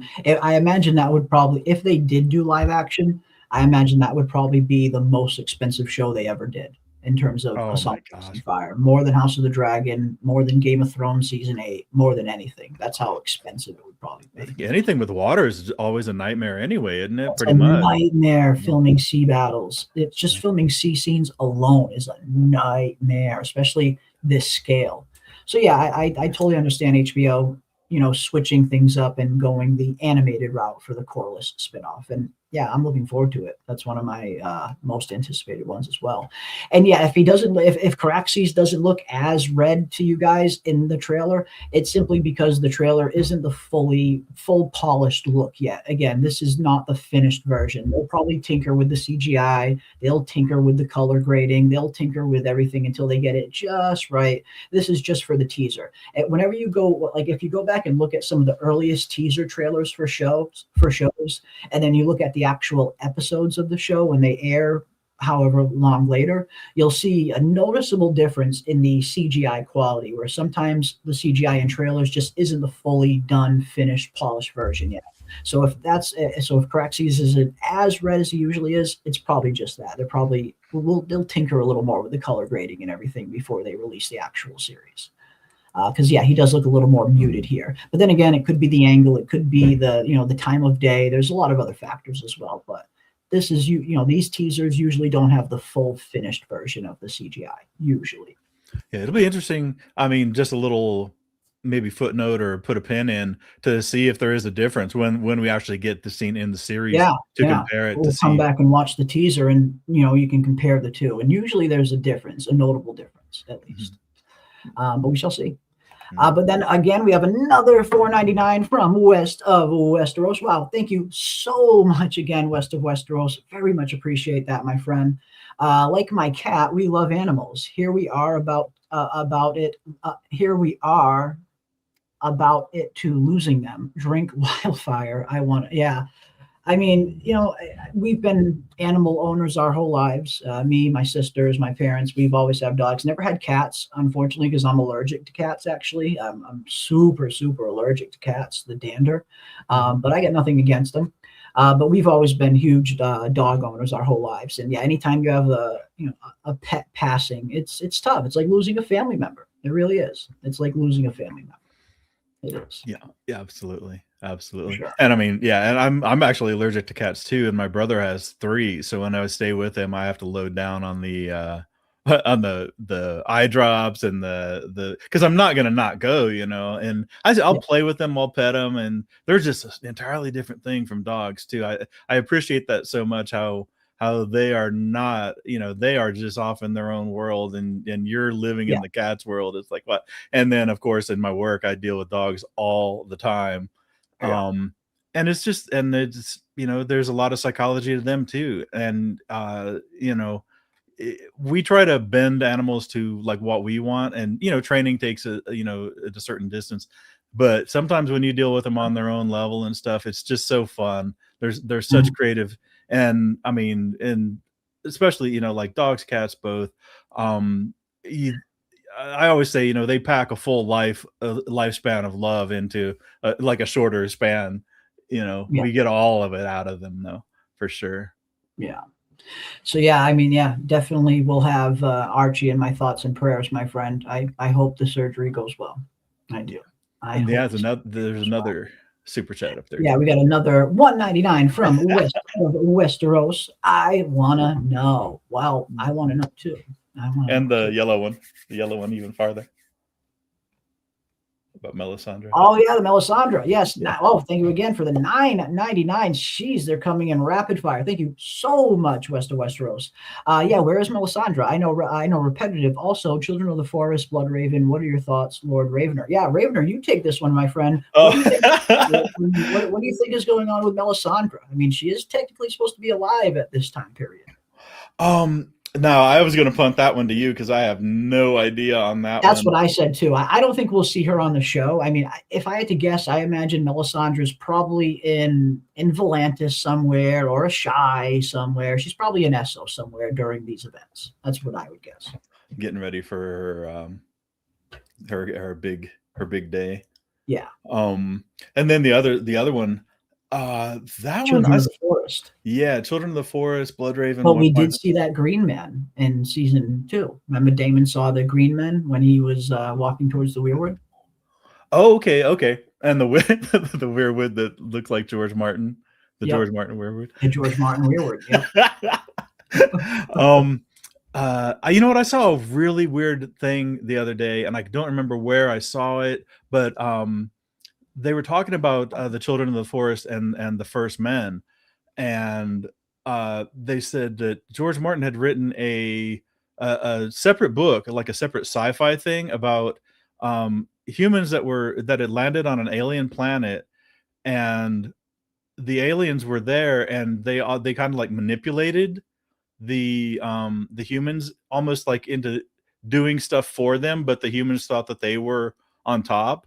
And then, they almost related like some of the stuff the First Men did with like the Children of the Forest were manipulating the First Men, or kind of like controlling them, getting them to do kind of their bidding, even though they felt like they were the ones on top. Mm-hmm. Which that one really kind of hit home.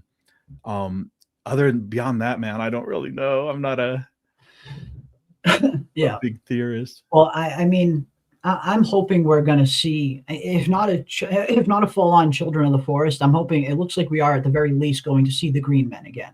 The Green Man we saw in season 2, the full-on Green Men with the antlers, the hooves, and everything. Like I was so surprised when we saw that scene. I was not expecting that, but we did see that same actor in that same makeup on set for the filming of season 3. So it looks like we are going to get another scene, probably with Daemon and the Green Men, or maybe Aemond. Maybe this one is going to be with Aemond, Alice during Aemond's time at Harrenhal, because we know Daemon spent a lot of time at Harrenhal in season 2, but in season 3, Aemond will spend some time at Harrenhal. So maybe the Green Men scene is going to be with Aemond in season 3 and not Daemon. But it looks like we are going to see him again. Whatever that Green Men was, we are definitely going to see him again in season 3. Yeah, and that was too. Yeah, it was too weird in season 2 to put in there and not. And not call back to it. Yeah. So, it was very much foreshadowing for the future. Yeah. Well, I mean, we do have an instance of the God's Eye and the Isle of Faces coming into play in the Dance of the Dragons, and maybe even in House of the Dragon. It is rumored that Adam of Hull visits the God's Eye and visits the Isle of Faces and takes counsel with the Green Men. Will we see a rendition of that on the show? I don't know, but it is said that Adam of Hull does visit there in the book. Oh man, of all the things that Ryan Condal can, and instead of making up stuff, if they could just go back to some of that stuff and show us some of that would be awesome. Yeah, I wouldn't mind seeing Adam of Hull visit the Green Men. I think that would be pretty cool. I mean, it seems like he goes there for advice. It's right during the time when all the Dragon Seed stuff is popping off. That'll be interesting to see if we get that scene. But West of Westeros for another $9.99. Wow, thank you so much, my friend. Wow. I was referring to Drinking Wildfire. Name the kings and Targaryens that forgot rat catchers came from. Name the kings and Targaryens that forgot rat catchers came from. I was referring to Drinking Wildfire. I don't know.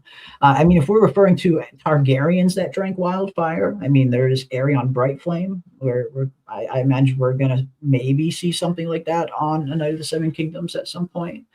But I don't know. I'm not sure what you're referring to, my friend. Yeah, if you want to clear it, if you just put it in chat, you don't have to pay, of course. Yeah, please, we yeah, can yeah. Doesn't have to be rephrase, a and we'll super chat. definitely deal with it Yeah, if you want to rephrase it, I'm just not quite sure. Yeah, what about drinking the wildfire? Name the Targaryen. Name the kings and Targaryens that forgot rat catchers came from. Yeah.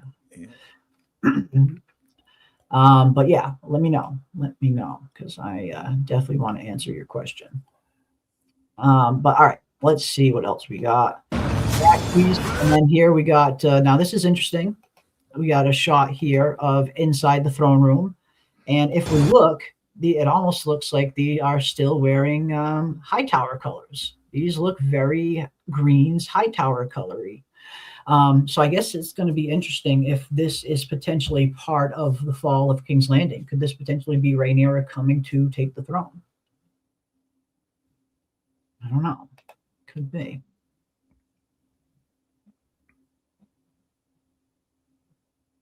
For $9.99, we got Westeros again. Thank you so much, my friend. Sorry, when you type in spending moment, we get faked into typing to type. I'm trying to suss it out. YouTube stops us from typing. Yeah. Oh, yeah. I mean, if YouTube, every once in a while, I've found anyway, like if you're watching a live stream and like an ad pops up, the chat will sometimes reset. Sometimes if you're in the middle of typing in a chat, it'll clear on you sometimes. YouTube is freaking funky. YouTube acts up a lot sometimes. It's unfortunate. And like Ravener said, he didn't even get the notification for the stream until an hour after I was already live. YouTube really, really needs to, clear some things up, because some stuff just does not work right, unfortunately. Yeah. Having it all expanded on your screen, though, when you brought his chat up, you can see Archie over his shoulder. That's a big old cat, man. Mm-hmm. Yeah. You can see Archie there in the corner. Yeah. Big old cat. Yeah, we're pulling for Archie. We're definitely pulling for Archie. All right, let's see. Here, okay, nice little look at some of the combat going on during the Battle of the Gullet. Now, this is one thing I was hoping that they were going to show during the Battle of the Gullet. Yes, we know that there's a lot of dragon action going on during the battle, but it's also a naval battle. It's also one of the biggest naval battles in the history of Westeros. And one thing that Game of Thrones, I feel, didn't really showcase very well was what naval battle looks like, especially when you get to the later seasons, when you have, like Euron kind of invading Daenerys' fleet and stuff. We got a little bit of it, but I'm hoping we get like an even better look at what naval combat really, really looked like during these times in Westeros. Mm-hmm. And I hope that we can see that through this character's POV. Out of all the characters who we could see like what naval combat really looks like, it would be Alan. It would definitely be Alan of Hull. And I'm hoping we get to see a nice little glimpse of what this naval combat is really like through his perspective. Absolutely. And just like the armor, it kind of spans over a century. It takes influences and aesthetic influences from over centuries of real medieval time and different regions and stuff. And like a German armor would have been very different than an Italian armor, and an English armor would have been its own thing. Like I cut these shows a lot of slack, because it's a fantasy. Yeah, it's a fantasy book, and the rule of cool has to reign supreme.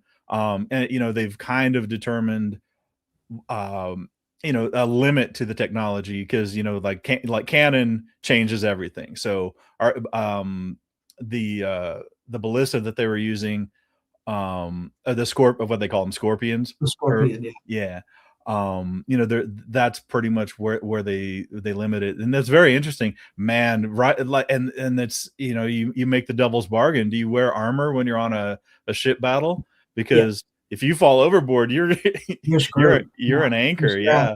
And that was one thing that I did at least that I did kind of appreciate in Game of Thrones, when Jaime Lannister, when Bronn tackles Jaime off of his horse and into the God's Eye, and we see Jamie just sinking right down to the bottom because he's got his armor on. He can't swim. I thought, okay, they're actually going a little bit realistic with it. And then in the next episode, we see Bronn just dragging him to shore. Like there's no way Bronn would have been able to lift him up. So it's like you go super realistic, then unrealistic in the very next episode. And that's the inconsistency of those later seasons of Game of Thrones for you. You get a consistency and then followed up by inconsistency. But thank you so much, West of Westeros. Very much appreciate that. My focus was to tell you I love you guys and thank you guys so much. And we feel the exact same. And I know, PM feels the exact same way whenever we're up here, whether it's from House of the Dragon, anything that we cover here on the channel. We're just super grateful for this community that we have here, that we can get on here and go live and talk A Song of Ice and Fire and then talk from and just dive into the weeds with people that are very like-minded.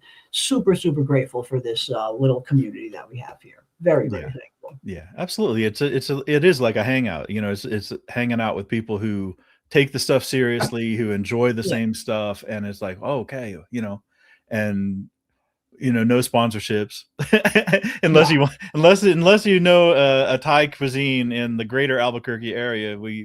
That I will accept sponsorships from. There you go. But yeah, super grateful and super thankful. All right, let's continue this again. Yeah, hopefully we get some nice looks at some of the naval combat in season 3. I know we'll probably get a good look at some of the the dragon combat that's going on, but I'm hoping we get to see some good just pure naval combat as well. Yeah, and that'll be interesting. Yeah, well, I'm sorry. Yeah, I didn't want to interrupt, but yeah, it'll be interesting because the dragons are the I win button. Unless they're fighting each other. It's basically they just what can you do? We've seen it. It's really going to be dragon versus ship instead of dragon versus dragon. At least from what we know from the book. Who knows what the show is going to do? It'll be interesting to see if Vhagar shows up. I doubt he will.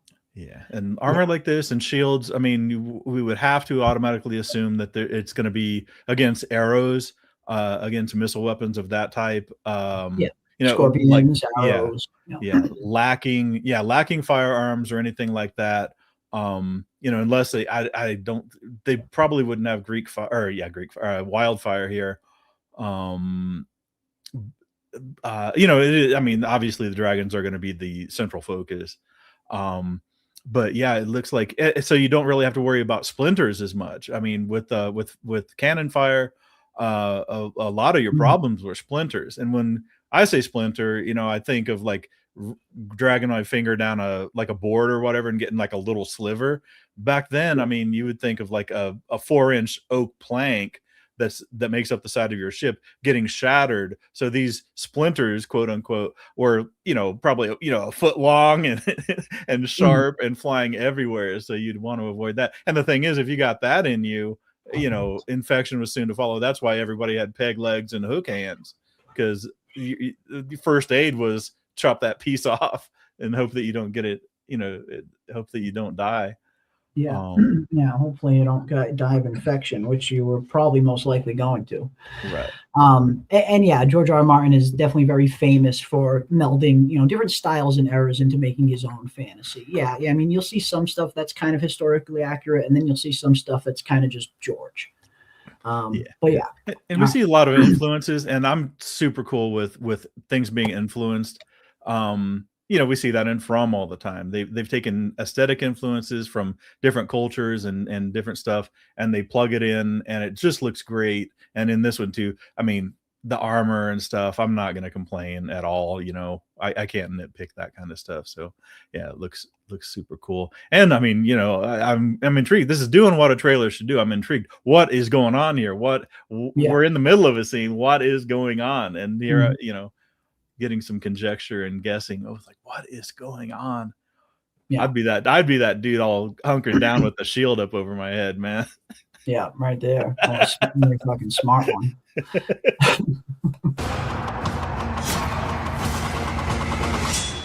Soon or late, Rhaenyra will send her new dragons here. It would be the end.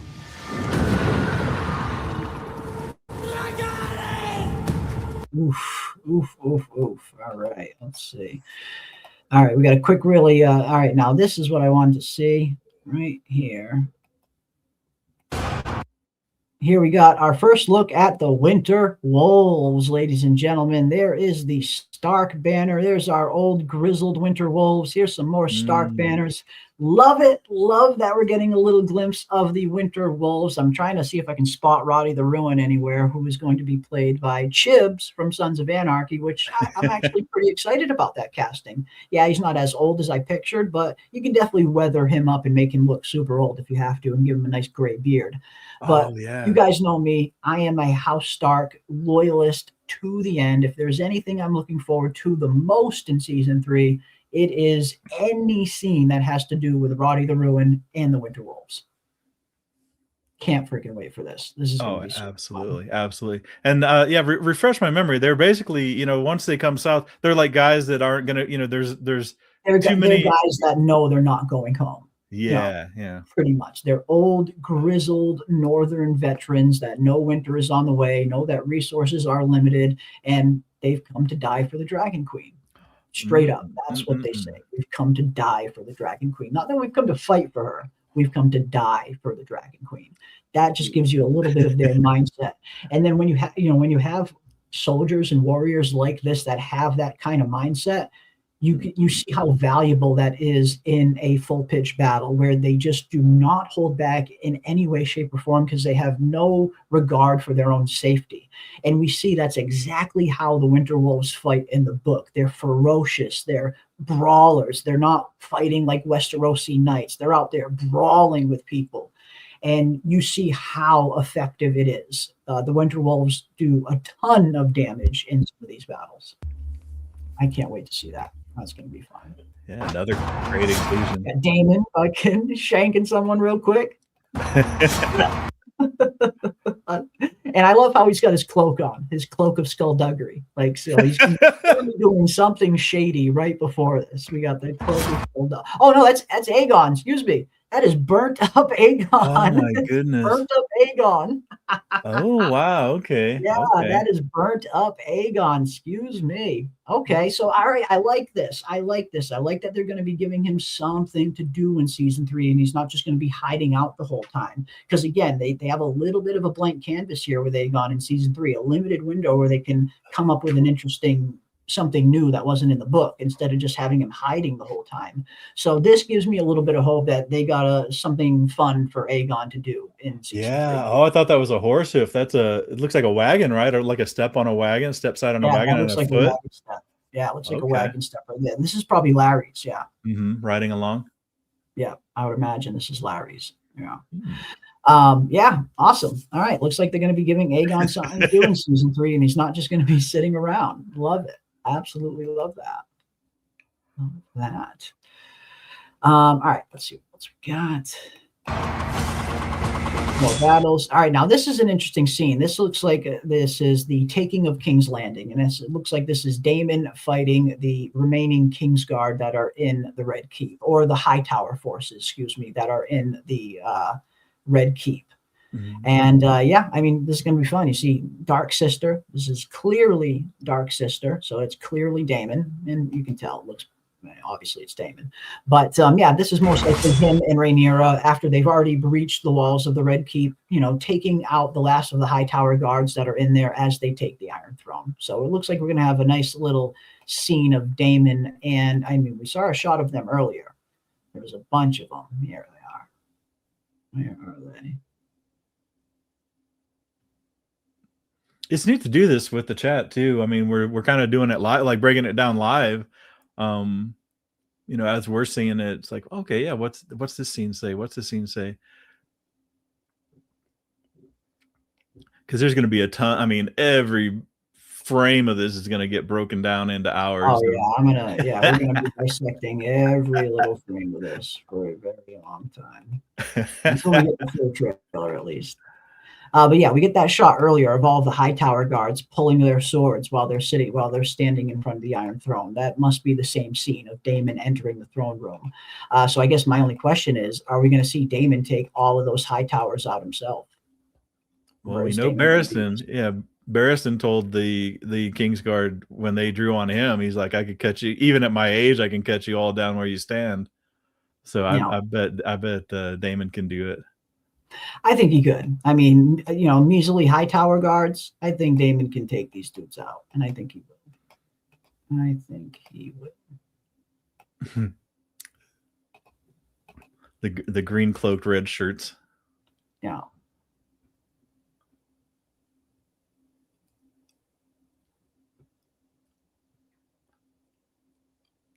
Here's that. All right.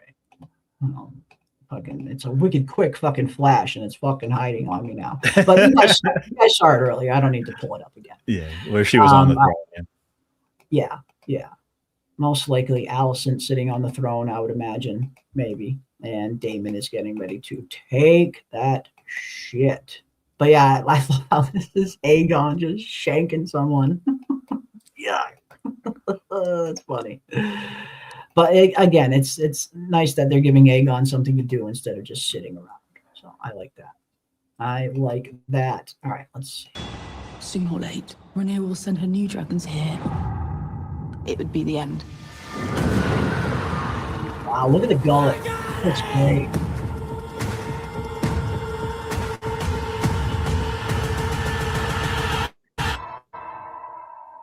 This is the moment you become queen. Oof. Oh man, this is the all right. Well, here we go. Let's see. Here we got Jace on Vermax. Again, even Vermax looks like he's gotten a little bit bigger from season 2 to season 3. But I mean, I feel like we know what's going to be happening soon here with Jace, and probably this scene. He's going crazy. He's Dracarysing all over the place. And yeah, we'll see what happens there. But yeah, look at this. Just look at the combat there. Look at the combat. Looks just great, man. It really does look good. And I give myself a D- for my history because I completely forgot about catapults, fire catapults. Yep, fire. We saw some fireballs flying across there. Fireballs. Oh man. Yeah, you catch that canvas and the rigging and the rope and all that other stuff, in addition to all the tar that they use to waterproof stuff. Yeah, man. Yeah, your fire is no fun on a ship. Yeah, we got and there's also going to be a lot of good ground battles as well. We're going to get a lot of some really, really interesting ground battles that are going to be taking place, and I am looking forward to the Butcher's Ball the most. If I had to pick one ground battle that I want to see the most on screen, it's probably going to be the Butcher's Ball. I think that's going to be so freaking fun to see happen on screen, from Roddy the Ruin to Red Rock Rivers and Kristen Cole. And like, that's going to be the one I'm looking forward to seeing the most. Bring on the Butcher's Ball. We will definitely be getting that in season 3. Oh man. Okay. Good to see. Yeah. Sea battles, land battles, they're amping up and they do have, I mean, they've got a lot to fit in, but they do. Yeah. At least they're showing us rather than telling us, rather than having them sit around a map table and say, here's the results. This happened and this happened and this happened and this happened. Yeah. Let's actually show us for sure. We got another $9.99 from our pal West of Westeros, Lord Ravener and Jeremy. Favorite character? Me. Shame, shame, shame her. Okay, so your favorite character is the Shame Lady, the Shame Lady with the bell. Okay, that's a pretty interesting choice, and I do believe we got something for that.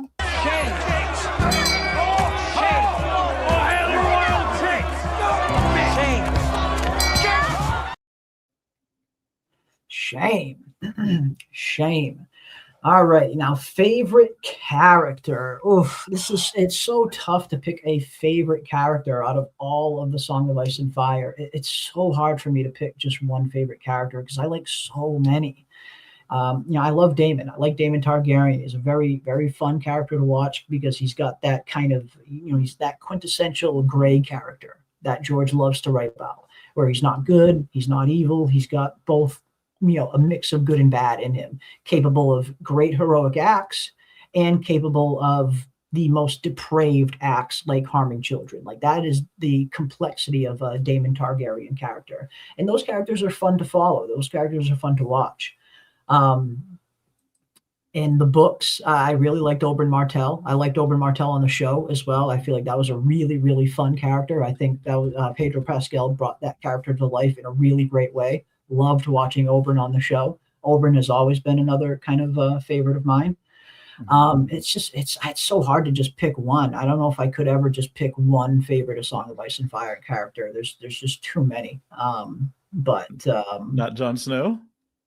Jon Snow's another one. I mean, if we're talking book Jon Snow, Jon Snow. I mean, it's not that I didn't like show Jon Snow. I like show Jon Snow as well, but I like book Jon Snow a lot better. Fucking Jon Snow's epic. Robb Stark, another phenomenal fucking book character. A good show character as well. Like it's so hard to pick just one for me personally. I don't think I could. I feel like it's like asking who's your favorite child. I would imagine. Oh yeah. I mean, yeah, I'm kind of torn too. I mean, I hate doing it too, and saying multiple ones. And I love Bobby B. Oh yeah. Henry put his finger out. The first one that came to my mind as far as like what they're all about, Sir Barristan. Great. Arthur Dayne, Sword of the Morning, another one. Love Arthur Dayne. Yeah, I just like, I like, and that scene that it was funny that you mentioned that they bring that up as a topic, because I already mentioned it just in this stream, like how he was like, put like that scene when he told the Kingsguard to like put your swords away. I could, even at my age, I could cut you down where you stand. Even now I could cut through the five of you like carving a cake. Yeah, boy. Yeah. Melt it down and add it to the others. And as far as like a story arc kind of thing, I mean, I loved the Hound because he was basically Joffrey's lackey. Great. I mean, that was a great character. Who doesn't love the Hound? Bring me one of those chickens. Bring me one of those chickens. I love the Hound. There's just so many good characters. There's so many really, really good, really rich characters. It's just so hard to just pick one. It's so hard to just pick one for me personally. But I love just about all of them. And yeah, we got 1999 from West of Westeros, Lord Ravener, Arya or Kick-Ass. Your thoughts? Ooh, now I'm going Arya personally, but what about you?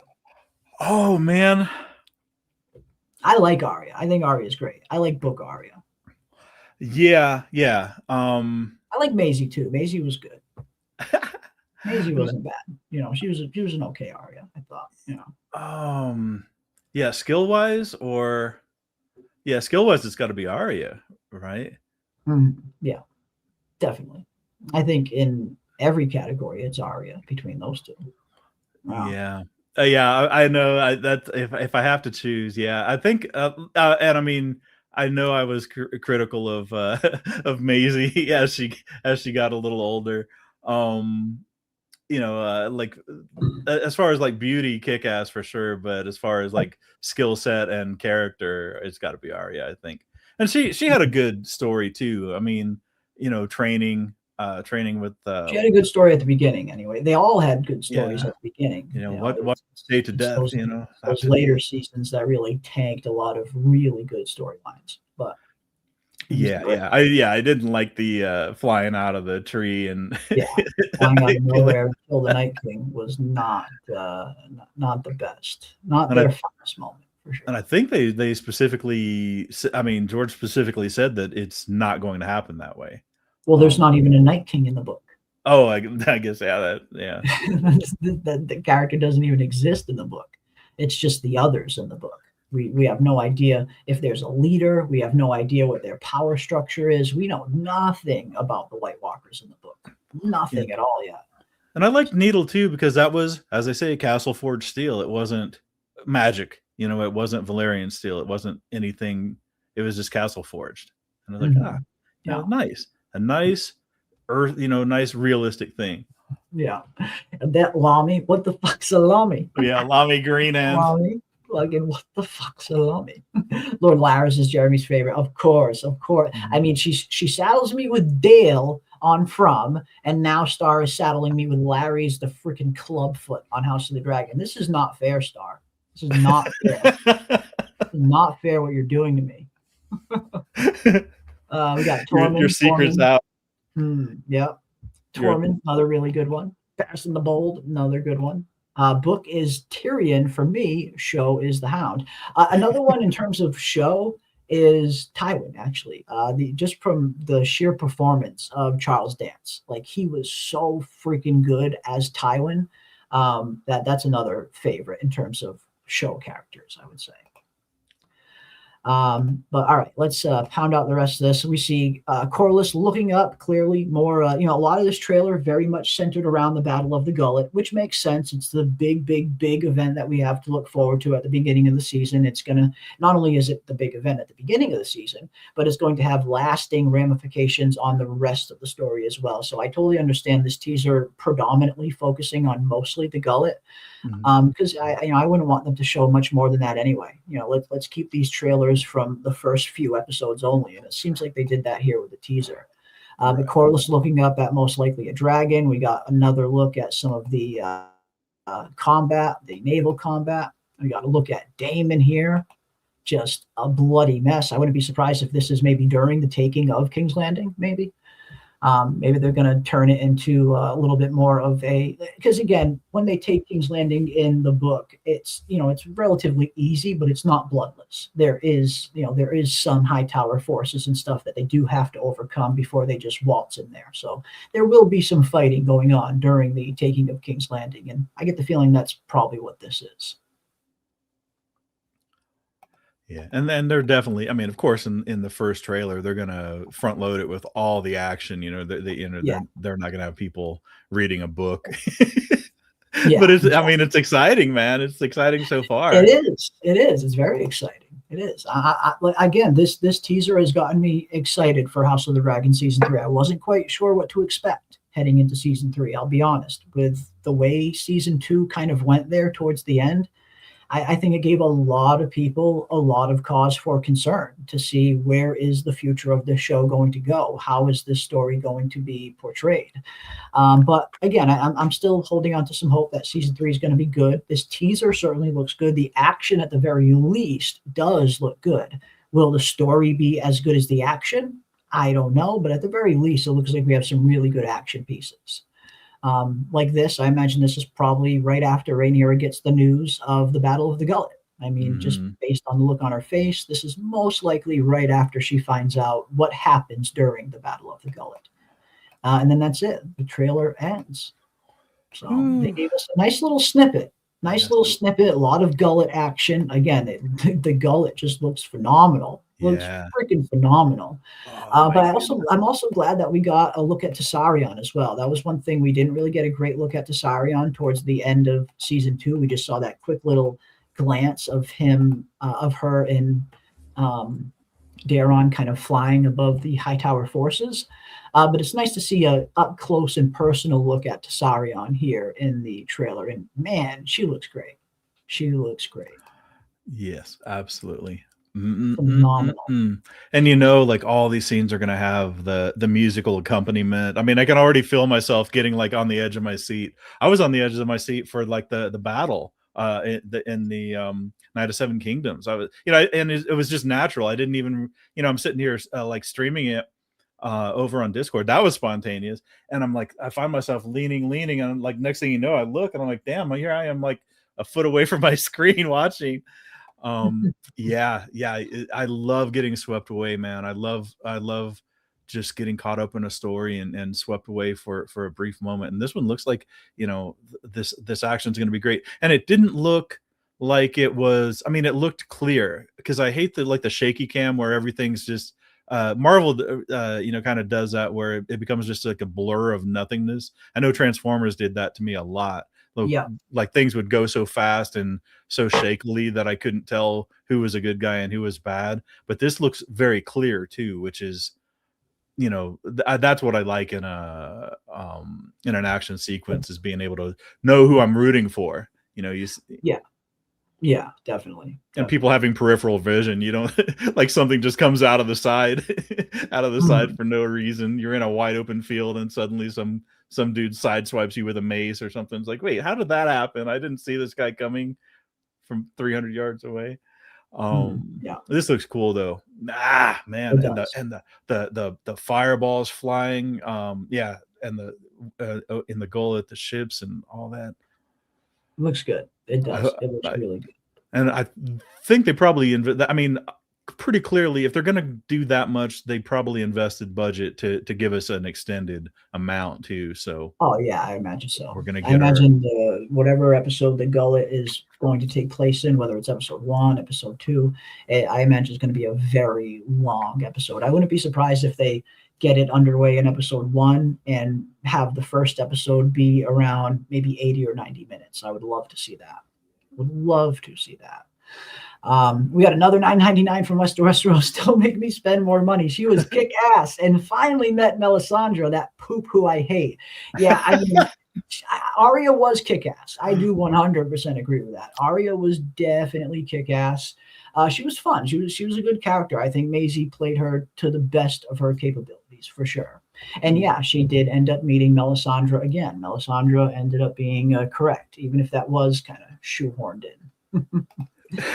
Lord R and Jeremy, which character would you be? Oof.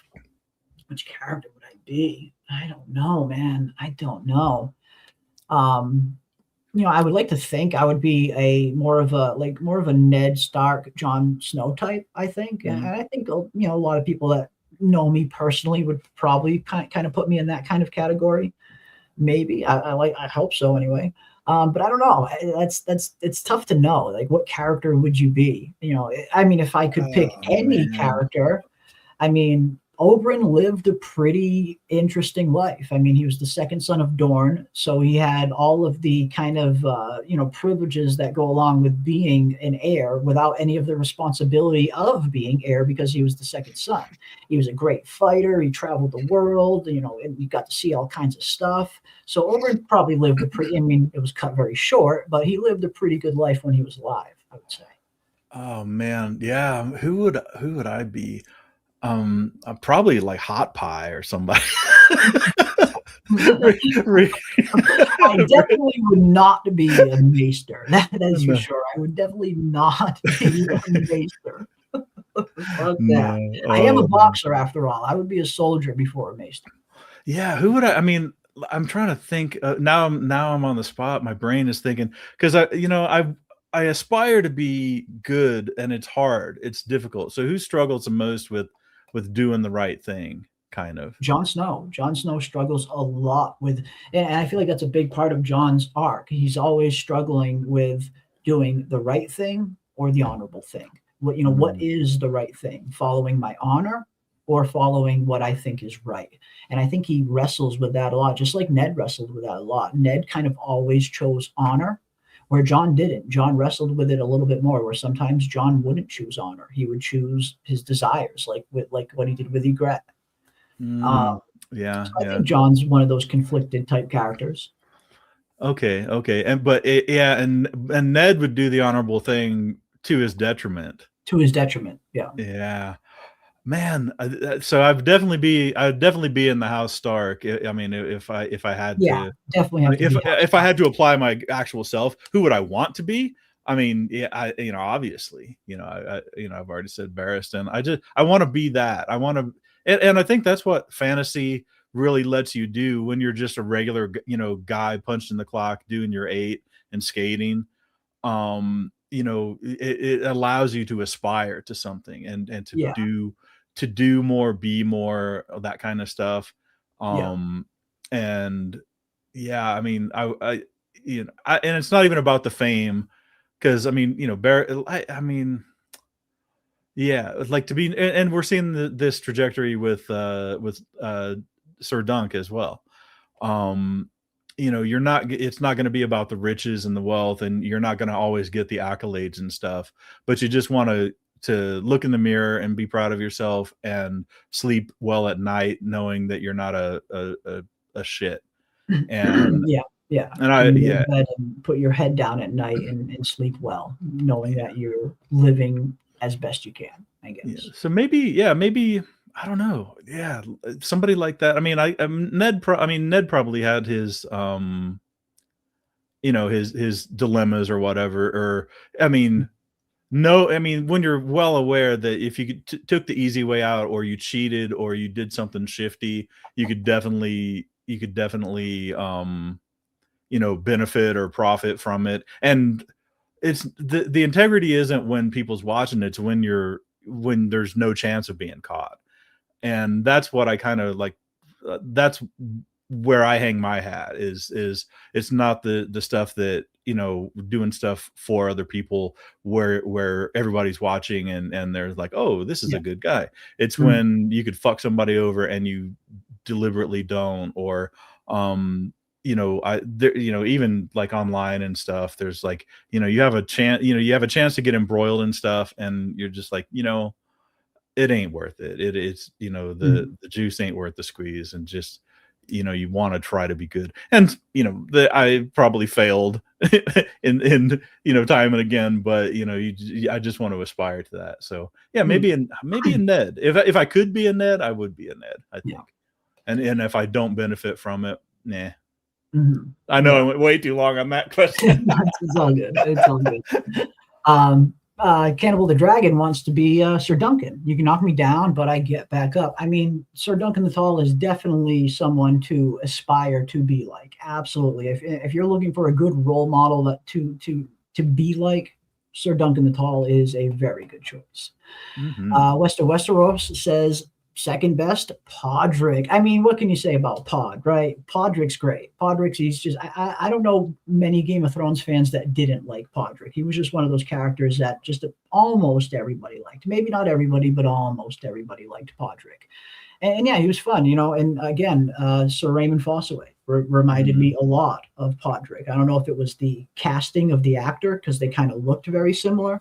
But Sir Raymond Fossaway definitely had a lot of Podrick kind of qualities in terms of the courage that he had, the bravery that he had, bravery far beyond his station. So yeah, he was Pod and Sir Raymond are pretty good for sure. Yeah. Awesome. And just keep Raymond away from the cider, because he gets a little wild. Yeah, he gets a little wild. I love that about Raymond, though. I think that's his best quality. He's like, I went a little overboard there. No, you did not. That was fucking gold.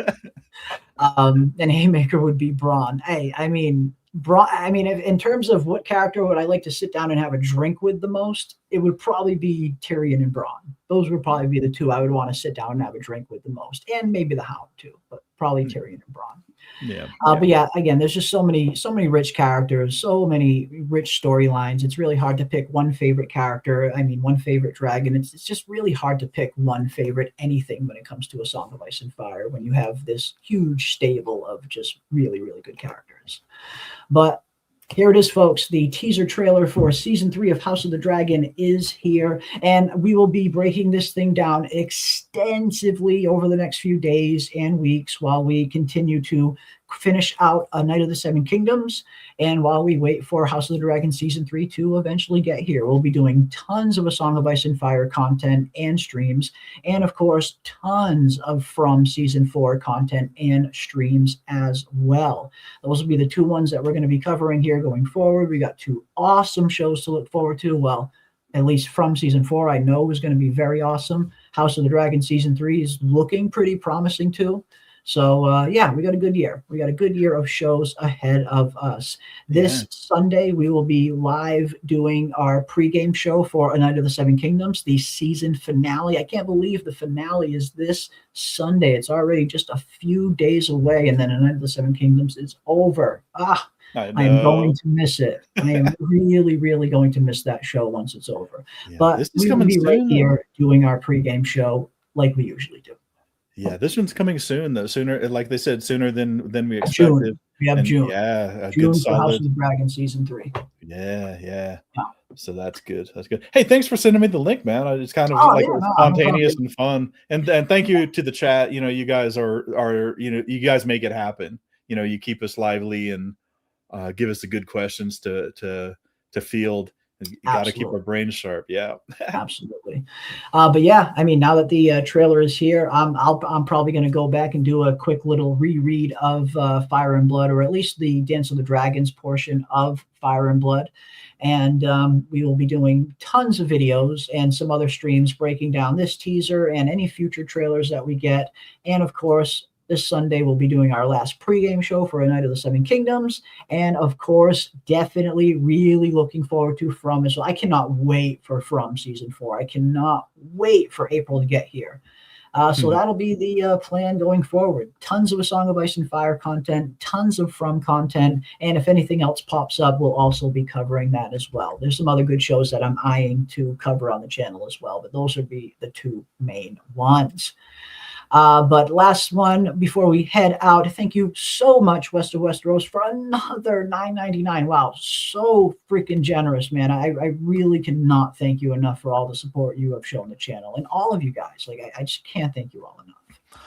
Last special shout out, Jeremy and Lord Ravener. Well, no, last special shout out goes out to each and every one of you and Archie the cat in particular. We are pulling for Archie. I hope the surgery goes well. I hope everything is dandy, and I hope Archie comes out better than new. I will certainly be sending my thoughts and prayers your way. Absolutely. And Jeremy knows I'll light my incense and send a prayer up. Yeah, he will. He'll do it. He'll do it. I don't just talk the shit. I do it. I'm just talk the talk. We walk the walk around here. But again, big thank you to each and every one of you, chat, for hanging out with us with this kind of impromptu stream. I know it's a very different time than we usually go live. I saw the notification last night that the trailer was going to be dropping at 11 a.m. So I thought, I'm going to go live tomorrow morning. I don't do many morning streams, but I figured I'm going to watch the trailer and dive into it and react to it live with each and every one of you. And it was a blast. I had a ton of fun doing this. And like I said, this was far from our last stream that we'll be doing, diving into the season 3 teaser trailer. So if you guys have not already, hop into the Discord. Anytime we go live, I'm always putting a notification in the Discord before we go live on here. And if you guys have not already, subscribe to PM Philosophy as well, my other awesome partner in crime. She's going to be doing tons of From content when From season 4 gets here. She got some really good stuff on her channel already. So head over to PM Philosophy, give her a sub. You can find the link to her channel in the description of this stream after it ends. And yeah, Ravener and I will see you on Sunday for the episode 6 pregame show. And PM and I will be live Friday night for the next edition of the Fromville Hour. So we will see you guys on Friday. Stay safe out there. Oh, we got another $1.99 from West of Westeros. Thank you for joining, Ravener. Absolutely, of course. I know it was last minute and impromptu, but thank you for hopping on here and giving us your insight as well, my friend. Thank you, Jeremy. Thank you, West of Westeros. It's been super cool. And you've been super generous too. I mean, I'm like super generous. I'm just a guy. I'm just a dude. I'm just the dude playing the dude disguised as another dude. But no, we are always super grateful. We are always so grateful for anyone who chooses to come and hang out with us for a little bit and chew the fat as we dive into these trailers. So big thank you to each and every one of you. Big thank you.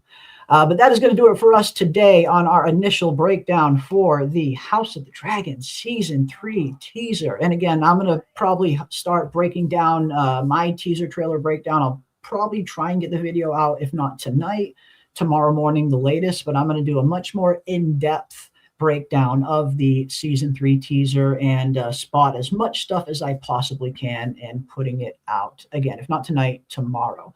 And then we will see you Friday night for the next Fromville Hour. And then after that, we will see you Sunday night for the finale of A Night of the Seven Kingdoms. And until next time, stay safe out there, ladies and gents. Keep all of those tinfoil hats on, folks, and we will see you on the next one. Cheers. Cheers.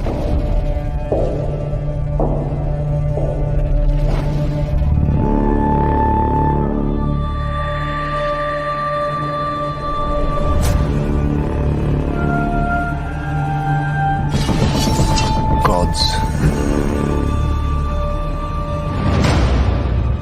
Kings.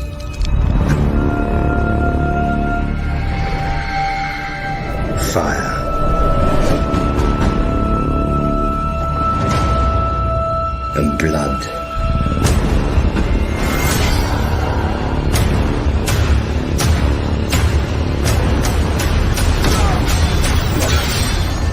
Dreams didn't make us kings. Dragons did. The threat of war looms.